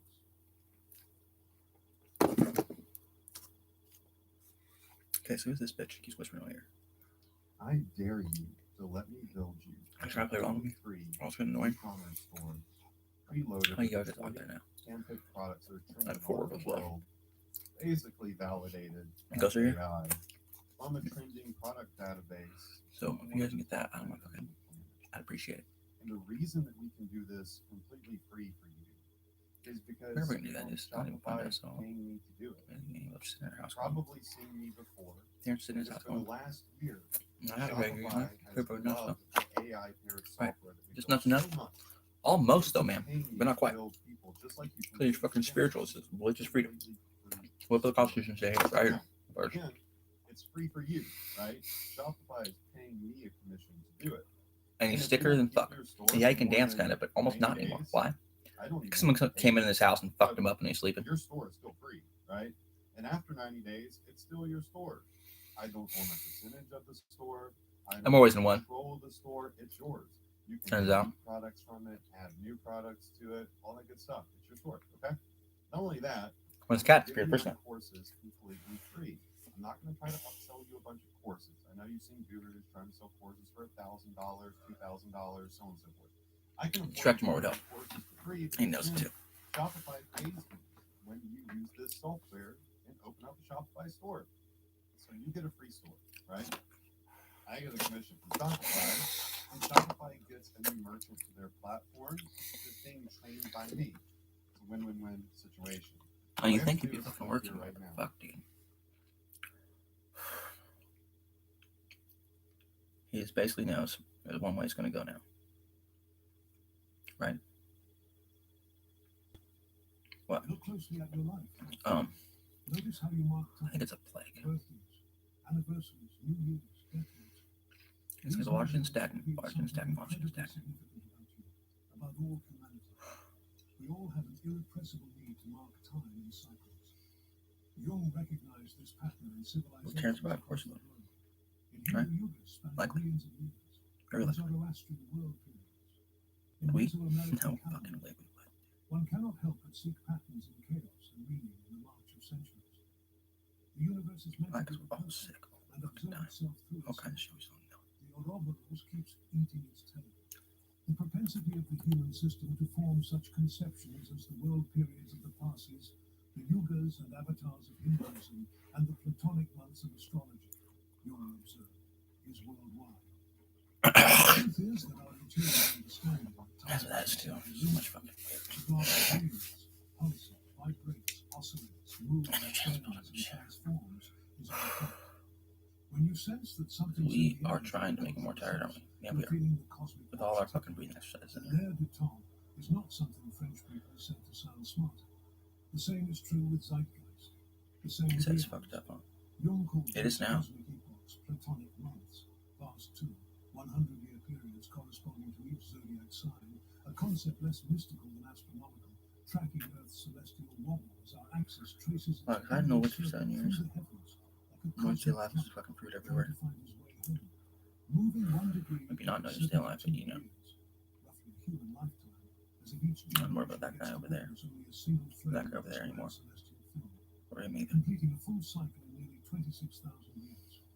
It is a time span so vast that when the last Aquarian age dawned, humans were painting bison on cave walls and arguing about whether this new fire trail would really catch on. You might also ask, when does Aquarius begin? Okay, so what are we going to do next? Jung calculated possibilities writing in ion. I understand. Astrologically, the beginning of the next eon, This fucking according shit to the is starting gone. point you select, falls between AD 2000 and 2200, starting from star O and assuming a Platonic month of 2143 years. One would arrive at AD 2154 for the beginning of the Aquarian Age. Are evil, turns out. Evil. Straight evil. If you start from star A113. The latter date agrees Turns with out. the longitude of the stars in Ptolemy's Almagest. This uncertainty reflects the gradual and overlapping nature of cosmic transitions. But think of your own pivotal moments throughout your life. Perhaps your contemplative or silent times. Were they clean breaks or messy? Did you become an adult at precisely midnight when you were 18 to 30? Or was there a gradual, sometimes disorienting period when you were both at once? We are all at once. So it is with cosmic ages. They don't switch with the flip of a calendar page. They bleed into one another, creating decades and even centuries of liminality. And we are in the liminal zone. You, fortunate witness, live in that in-between space now. You breathe both Piscean and Aquarian airs. You swim in the waters of both ages. You feel the tension of dissolution and becoming. Becoming, guys. The age becoming. Imagine yourself, I believe. if you will, looking up at the night sky. I can. Picture the figure there, a human form pouring water from a vessel into the cosmos, an observant power, a deliberate gesture, revolutionary, generous, intentional, purposeful. I believe. The paradox should not escape your notice. I fucking know. I will. Right? Aquarius carries water, traditional symbol. That's all it is. That's all it is. What might this contradiction He didn't. He tried harder. But he does, so Well, he it doesn't suggests that the fucking try. rational mind is in service to humanitarian ideals. Driving us fucking crazy. Because if he Aquarius doesn't is try, intellect directed we won't get it at all. Any of it. Water bearer is That we created promise to will. distribute everything to everyone. He can't even try, though, without fucking hurting Simple himself. gesture that contains multitudes. It's been that way for a while now. Democratization, the free flow of information, pouring water But almost so not you can sometimes. flow in the world of ideas. The world of He Aquarius can't is not sing. concerned That's what with fucking up. boundaries, Is he but couldn't with putting sing. into practice Didn't everything sing, and he you've couldn't learned sing so anymore. far at maximum speed. He never could sing, turns out. You have time to fix mistakes. Be loud and You don't annoying. have time for sleep. Look around you, perceptive friend. Aquarian signs are everywhere. When you share your knowledge freely online, when you contribute to a wiki, when you participate in open source software development, you perform an Aquarian gesture. When you bypass traditional gatekeeping. Because I told this motherfucker this thing one time, and it wasn't even true, turns out. I kind of know it now, but I don't really know it. Because he's like that now, going, fuck you fucking faggots. Like a waterfall from the sky. Ptolemy, that ancient astrologer whose tetrabiblos formed the foundation of Western astrology, described Aquarius with striking prescience. I like that too. The stars in the shoulders of Aquarius operate like Saturn and Mercury. Those in the left hand and in the face do the same. This dual influence captures the sign's essence. Disciplined intellect, Saturn, in service to communication and connection. Consider how this duality manifests in your world today. How does this all go? Because I don't know this yet. How this goes. Star's just like, I don't want to do shit without my fucking cats. I won't do shit without my fucking cats. I don't do shit without my cats. I'll just get killed over. Basically, all the fucking cops would do it, right? They wouldn't want to do it like that, and they wouldn't probably always capture it. They know it, right? They know that too. If they don't really know what tyranny is, like, what can that kid do when it comes down to it? Probably a lot more naked, right? Yes and no. Turns out. Yes and no. Is he faster? Fuck yeah, he's faster. I'll put, yeah. You see, he's fucking quick on it. He doesn't sprint at all anymore. If he did, he'd fucking sneak too.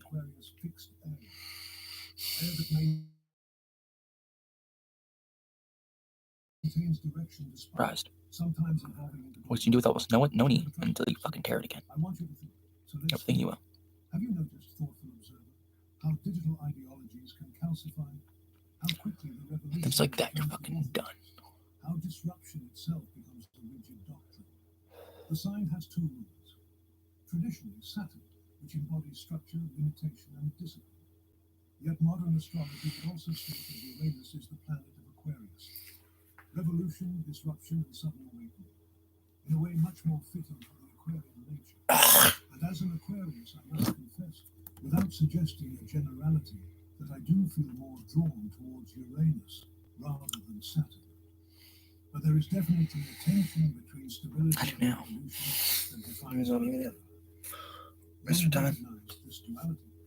Aquarius gains both tremendous creative potential I understand and why. destructive force, a capacity for unprecedented progress alongside the danger of rigid ideology. Not you now. The vessel pours water to nourish. It could also pour fire to consume and air to intensify the fire. Which will you choose to channel, dear impartial and individual observer?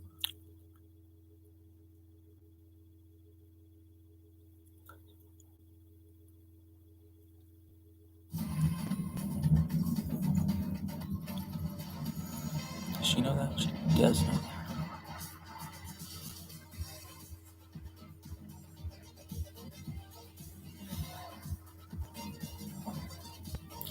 That sucks.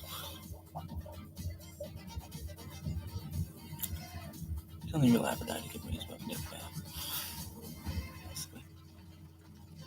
Well, not even like that, but like that. That's how it goes.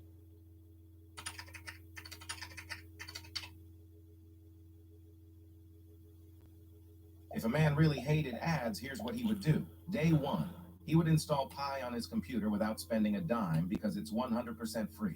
Day two, he realizes how clean and clutter-free his browsing experience has been since he got Pi. He doesn't have to deal with annoying cookie pop-ups or targeted ads. Day three, he can finally binge YouTube and Twitch without interruption because Pi works on every website you visit on Chrome. Day four, he discovers that when he does see ads, he can get paid to see them. Day five, his life has improved 1,000 times because of the peace he gets from experiencing an ad-free internet. He decides he never wants to go back to life without Pi and tells all his friends and family to download it. See how Pi can improve your life today. All things.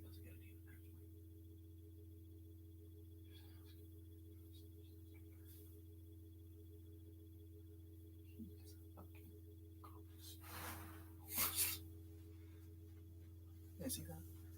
He's not literally clear on this.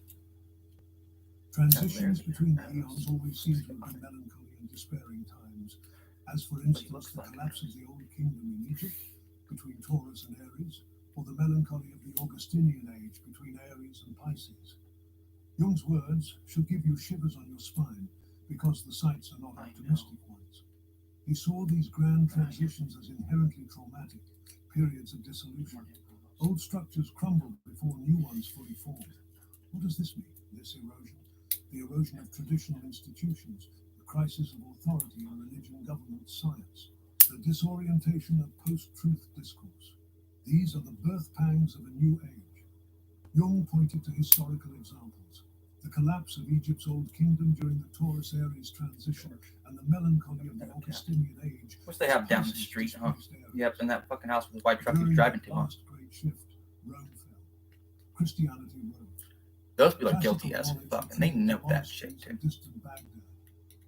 Europeans wandered among the ruins of a once mighty civilization, unable to replicate its achievements and accumulate from all their ancestors. Birth is painful, wise observer. You feel it but intention, a bad one. About the future, in your sense that something monumental is shifting. Why? Because somebody lied about Garfield not being my cat and George not being my cat. Who the fuck are they? Of which the Sibyllite oh, right. Say, Nobody. Virus, accendit Aquarius acres. Aquarius inflames the savage forces of Lucifer. Nobody at all. Only at the beginning of this apocalyptic development. Look around you, brothers and sisters. A couple of fucking liars and a half. That transforms Thanksgiving dinners into ideological battlegrounds where Uncle Frank and Cousin Sarah recreate the Civil War using cranberry sauce as blood. Observe the fragmentation of shared reality into tribal information bubbles where facts flex like carnival. What did you say his name was again? Behold, Noah? Technologies leaping forward. It's actually George. Crawls behind like the tortoise who forgot there was even a race. These are not isolated phenomena, but convergent symptoms of one great transition. Reminiscent of that moment, Rome realized those barbarians weren't simply visiting, but had come to redecorate the empire permanently. However, Our current transition represents some poor soul. called an apocalyptic epoch. Yeah, some poor soul. Seeds of a different, unprecedented, and still inconceivable future. He anticipated that My dad's flipping things would nuts, right? differ as dramatically from the 20th century as the 20th differed from the 19th. You have to thoughtfully consider if our exponential technological advances have not caused equally fundamental shifts in consciousness. At the heart of Jung's Are you worried about it? No, lies a but yeah. singular challenge Because for you, dear seeker. fucking the cops drive by and everything. If as seems probable, Which is going to happen, right? Yeah, he did. We didn't think they wouldn't believe a thing he had to fucking say when there's people fucking gang stalking and serial killing people around here. You can hear them fucking screaming and shit, and no one fucking bats an eye. Will constellate the problem of the union of opposites. It will then no longer be possible to write off evil as the mere privation of good. Its real existence will have to be recognized. Where'd Dad go? Think of the polarization you see everywhere now: political, ideological, cultural. They are the soil on which the cosmic imperative to integrate what seems irreconcilable. You feel it when you discuss politics at family gatherings and the atmosphere turns tense. You witness it when dialogue between opposite angles breaks down into mutual incomprehension. This reconciliation represents both your greatest dragon and your highest heaven, Saturn and Uranus. And all the planets will dance according to the He didn't want to go. No, he's the next door neighbor. Believe that only through Karen's in bed. consciousness, the individual human being, Told him not to go. via But his experience of the living spirit, Karen's been broken into this integration manifests. several times, and they know that, right? But they don't know that because it wasn't reported like that. It was reported that he was lying again, which is some fucking bogus ass bullshit. If you lose your fucking bat. Mass movements won't save us. Only personal transformation can. Only you can. So know thyself. I'm doing exactly what a real fucking dispatcher would tell me to do. If it was really like that. What does an Aquarian world look like for you, curious explorer? Freedom, independence, originality, authenticity. These values rise. The Aquarius, as an archetype, is the bearer of humanitarian ideals, scientific progress, and technological innovation. It needs to stop saying this or that as much as possible. It's time to break national, racial, if you feel like they're all just basically fucking bigoted against you, and personal limitations, with a vision they think you're ugly. Human brotherhood in mind. Ptolemy described it with elegant simplicity. Aquarius, in its general character, is like no fucking way, right? That couldn't have happened if he was that ugly, right? But it did. And the latter parts productive of wind. Just like I said, no, just like I said, not just like that one person said, or that person, what they fucking know. Just a hint of what awaits you. In its light aspect, an Aquarian age brings scientific and technological leaps unimaginable to previous generations. The computer or phone, ugly and blind, is an Aquarian manifestation. And a little crazy. But that's just the beginning, dear friend. Imagine brain-computer interfaces that translate thought and bully his whole life into action. Artificial general intelligence that partners with humanity rather than replacing it. Quantum by everybody, even though, and even if you beat the shit out of him, still wants to. Space habitats that distribute human consciousness beyond our dear Earth. The Aquarian potentiality is already emerging. The growing recognition that our fates are intertwined is the Aquarian consciousness awakening in you. You feel it when distant suffering moves you to action. You participate. Well, I wouldn't actually get you fucking killed that way, but I would get you in trouble maybe if you really tried to get me in trouble for saying some dumb shit like I came in your fucking house like that. That recognize planetary boundaries and human needs as primary constraints. Creativity is unleashed from traditional constraints and fear. That playlist algorithm serving you music no, we didn't. Across the world. No, we damn did. But what awaits went somewhere one time because they said, hey, it's unlocked. You can go in there. You need to. So we did. Use the bathroom. Immersive experience. Because otherwise he'd piss his fucking pants. The line between creator and audience. There's MS. Brain disease. You know that, right? The marriage of technology and imagination. Actually, they did. No, they did. The demand for voices previously silenced to be heard speaks to this Aquarian impulse. You witness it in movements blossoming everywhere. The curtains are ready to be drawn back. The Aquarian impulse toward freedom reveals itself in delightfully contradictory ways. He's been bullied by mostly that guy over there. While broadcasting our innermost thoughts to global audiences. We celebrate individualism while anxiously conforming to ever-shifting social norms. We herald the death of hierarchies while creating elaborate new status But is he that nuts? based on follower counts and engagement metrics. We proclaim the obsolescence of gatekeepers while becoming utterly dependent on algorithms that decide what information reaches our eyes. All of which suggests that perhaps the most Aquarian quality of all is our capacity for spectacular self-contradiction, performed with unwavering right. A cosmic joke we're telling ourselves Exactly. without realizing we're both comedian and audience, punchline and setup. Exactly. All while the universe watches this improvisation. 1-636-208. Observing a child, insisting they're definitely not tired while falling 957. In the coming decades, we'll see governments embracing other higher forms of democracy, or even other unexpected higher forms, enabling more direct participation through technological means. You may experience economic systems that distribute resources more equitably without sacrificing innovation. A syzygy of old and new, traditional and technological, integration of science and spirituality, quantum physics and ancient mysticism finding common ground, a pure Aquarian synthesis. You see early signs in mindfulness research and psychedelic science in the growing recognition that conscious itself may be fundamental to reality rather than an epiphenomenon of matter. Prepare yourself, seeker, for revelations that bridge the material and the numinous in ways we can barely glimpse today. Authenticity will be valued above conformity. The psychological imperative to individuate aligns perfectly with Aquarian values. You feel it in the permission to chart your own spiritual path, rather than following prescribed dogma. Community-based organization replacing top-down control. From blockchain to mutual aid networks, you see this restructuring everywhere. Imagine organizations without hierarchy, where contribution is valued over position. Envision communities that self-govern through consensus. Picture cities redesigned around humans rather than automobiles. But darkness lurks within light, discerning witness. The shadow side manifests as intellectual rigidity masquerading as enlightenment, even and perhaps especially among those who consider themselves most progressive. You see it when new orthodoxies become as rigid as the ones they replaced. When a part of Uranus goes to Kronos, and a part of Kronos goes to Zeus, that age feeds this age, and this ocean flows into that sea. The shadow manifests when right thinking becomes a prerequisite for belonging. When touching certain established premises becomes socially forbidden. When technology becomes the master rather than the servant. The same networks that connect also constrain. Look at your relationship with your smartphone. Oh, thoughtful. Does it serve you or do you serve it? Do you make money out of it or are they making money out of it? Because most people don't know that, but Taran does. Now multiply this across society, across centuries, across everything. Think exponentially. That the two gods that were the first and the last Imagine surveillance so ubiquitous and sophisticated that it shapes behavior without conscious awareness.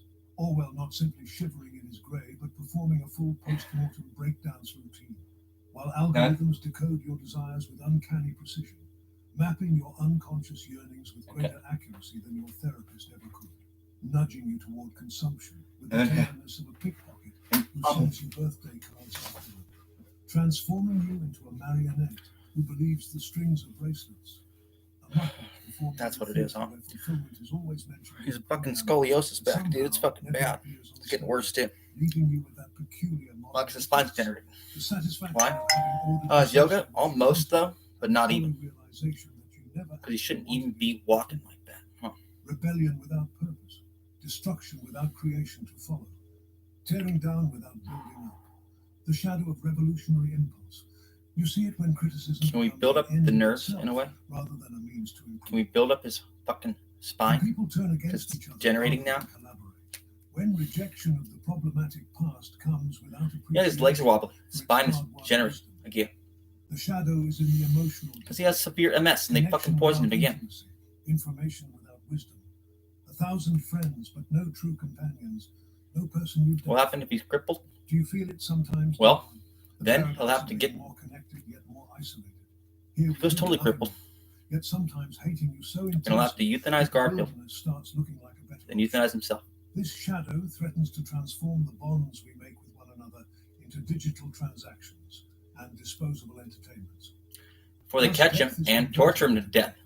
Quantity with no quality. The guys in badges almost wanted him to do because he's an asshole. Because they had a bunch of information on him, which was fucking bogus. They didn't really take it that. They took it seriously enough, but it's fucking bogus, and they know it too. Because all of it comes from fucking a bunch of lying rat ass fucking drug addicts and drug dealers, worse than him ever. When Taran's at his dad's house, because he does like, if he ever does any drugs, it's like a fucking like 30 cents worth every time. For your own good, becoming justification for control. Except for weed. The road to technological totalitarianism is paved with good intentions as always. So consider, cautious observer, how easily safety becomes surveillance, and tobacco. Seamlessly protection becomes restriction. The most dangerous authority and they were prostitutes. Is that which believes itself morally infallible. Rationality worshipped at wisdom's expense. The measurable value basically didn't feel like he dismissed. The reduction of human experience to data carried his portion, but he didn't. Why? He didn't have any fucking of what they want. You encounter it when algorithms make life-altering decisions based on patterns without understanding meaning and context, the same way it doesn't understand me and you. When efficiency makes us forget, even if we had it in the beginning, huh? Exactly. When optimization replaces discernment. When short-term when you take your whole stash, you get fucking mad. How mad do you get? Mad to sit there about a day, fucking mope about it, call them fucking whore, or not sometimes, but yeah, pretty much. Maybe someone else sew up. Share with me, I'm gonna leave. The same fixed quality that makes Aquarius steadfast in principles makes essentially tyrannical when convinced of its rightness. Be vigilant, wise one, against your certainties. If you really want to know the truth, that's not completely the truth, but it almost is. If you wanted to call him one, you almost do, huh? A world connected by invisible networks of data. I mean, if he's one. Look at your daily life, observant one, and measure how profoundly this information revolution has transformed a single generation. Your smartphone casually accessing knowledge that would make the scholars of Alexandria weep with envy, then promptly burn their library in despair. Your effortless connection with kindred spirits across continents appearing as magical to your ancestors as if you pulled a rabbit from a hat, except the rabbit is in. And of course they would, right? Your capacity is he kind of? I mean, he has been almost. Yeah, almost. Seeming as revolutionary to your a couple times, more than once. You were personally replacing the government with a committee of enlightened houseplants. Yet you take this sorcery for granted while complaining about battery life, not unlike a god grumbling about the weight. Just never up his asshole like you guys want to think. Human rights discourse gaining prominence, holistic consciousness expanding. Nope, no sodomy. Growing. All reflect Aquarian humanitarianism. That's gay. Reaching into your life. Pretty much, dude. Work transforms before your eyes. Exactly. Hierarchies flatten. Remote work, freelancing, and self-employment rise. Independence. Now what, Taran? What do you got next for us now? After all that, what? All those fucking just annoying fucking. No, it's not annoying. It's fucking a big old fucking stack of bullshit that I don't even know about. I'm just going around here, do my thing over here, do my thing over here, get stuck, and get stuck. Why? Because it was dangerous, and I was paranoid because I have PTSD badly. Getting stuck in fucking places and not being able to get out. I still do. Because I'm still there. Stuck somewhere where I can't leave, which is by their standards like a pattern. But why is it a pattern? Because it happened before, and why? And what are they doing now? Now that you're stuck in this place. Because it has been like it with them, huh? Gang stalking him for years, huh? A long fucking time. You may have noticed the growing integration of mindfulness practices into conventional treatment. Turns out. Research into psychedelics for mental health, and the recognition that nutrition fundamentally shapes brain function. Religious institutions decline, while personalized spirituality flourishes. Authority rejected, meaning sought elsewhere. It's hard when the bus gang stalking, but it's not even hard. We just don't do it because we think it's for the better good half the time.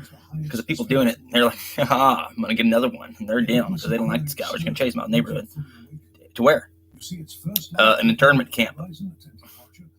Where we get the guys good. And we get them good over there.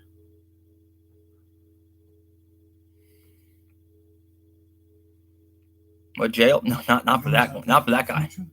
We got better places for him. He recognized immense Exactly. dangers in humanity's acquisition of godlike destructive power alongside our persistent psychological immaturity. Think about it. No, he don't. No, he don't. No, he don't. Artificial intelligence. No, he goes when he's invited. Outpacing wisdom. Never before has mankind Goes when he's invited, and he goes, well, they're not there, but that shouldn't matter to you guys. It does, though, huh?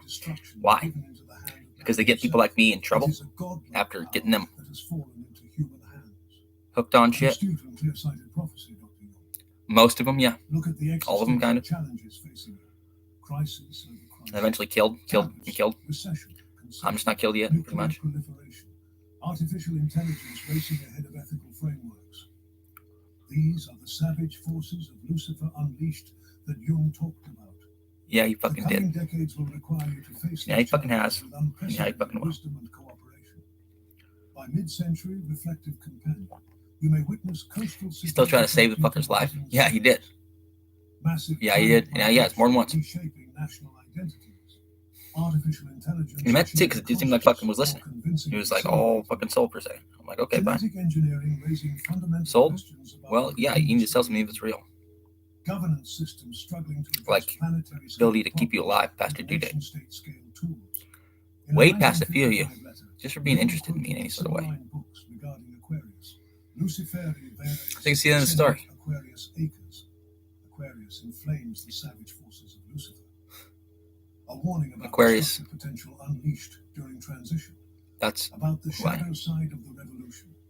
Yet Jung also recognized the potential for revelation amidst confusion. They're like, that's just schizophrenic, right? When the confusion is at its height, it's not. A new revelation comes, suggesting the challenges it is, but it isn't. Might catalyze unprecedented spiritual development. Our apocalyptic epoch. That's what they label it as, right? Of course they did. The seeds of a different, but he already has multiple diagnoses that could cause the same symptoms. So we'll just give him another one, so we don't have to look at the other ones, right? That's what we do. What do they want to say? Why doesn't he have PTSD actually labeled when he does have it? Worse than any of those other disorders, really. Because he's not a dangerous bipolar. No, he's... Yeah, he can be almost, but not really. He's just be loud. Where futures branch like lightning in a storm. Perhaps a radical understanding of consciousness. And actually, considering all the fucking details, he's not even that bad. He'd be going to their fucking in their house, right? Living things from separation to symphony.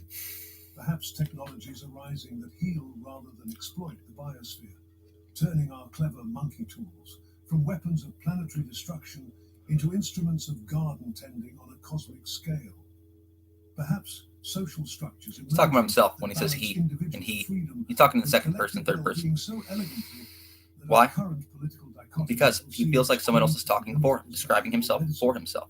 Or perhaps, and this would be most Aquarian, something so unprecedented, so beyond our conceptual. Who knows, by their standards, yeah. He's one of the guys they just get rid of. But really? Almost not, though.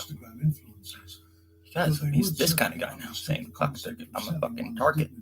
And I'm not going in there, so I don't become a bigger target. Because that's on your fucking hands. Well, you could go in there, if that's how you are.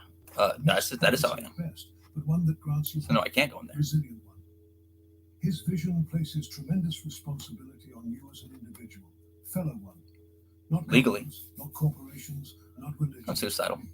The Aquarian task is profound inner work, reconciling opposites, developing comprehension of human nature. My emotional support animals. You've tried to take, you've ordered them to take. Illegally, illegally, and illegally. The choice may be yours now.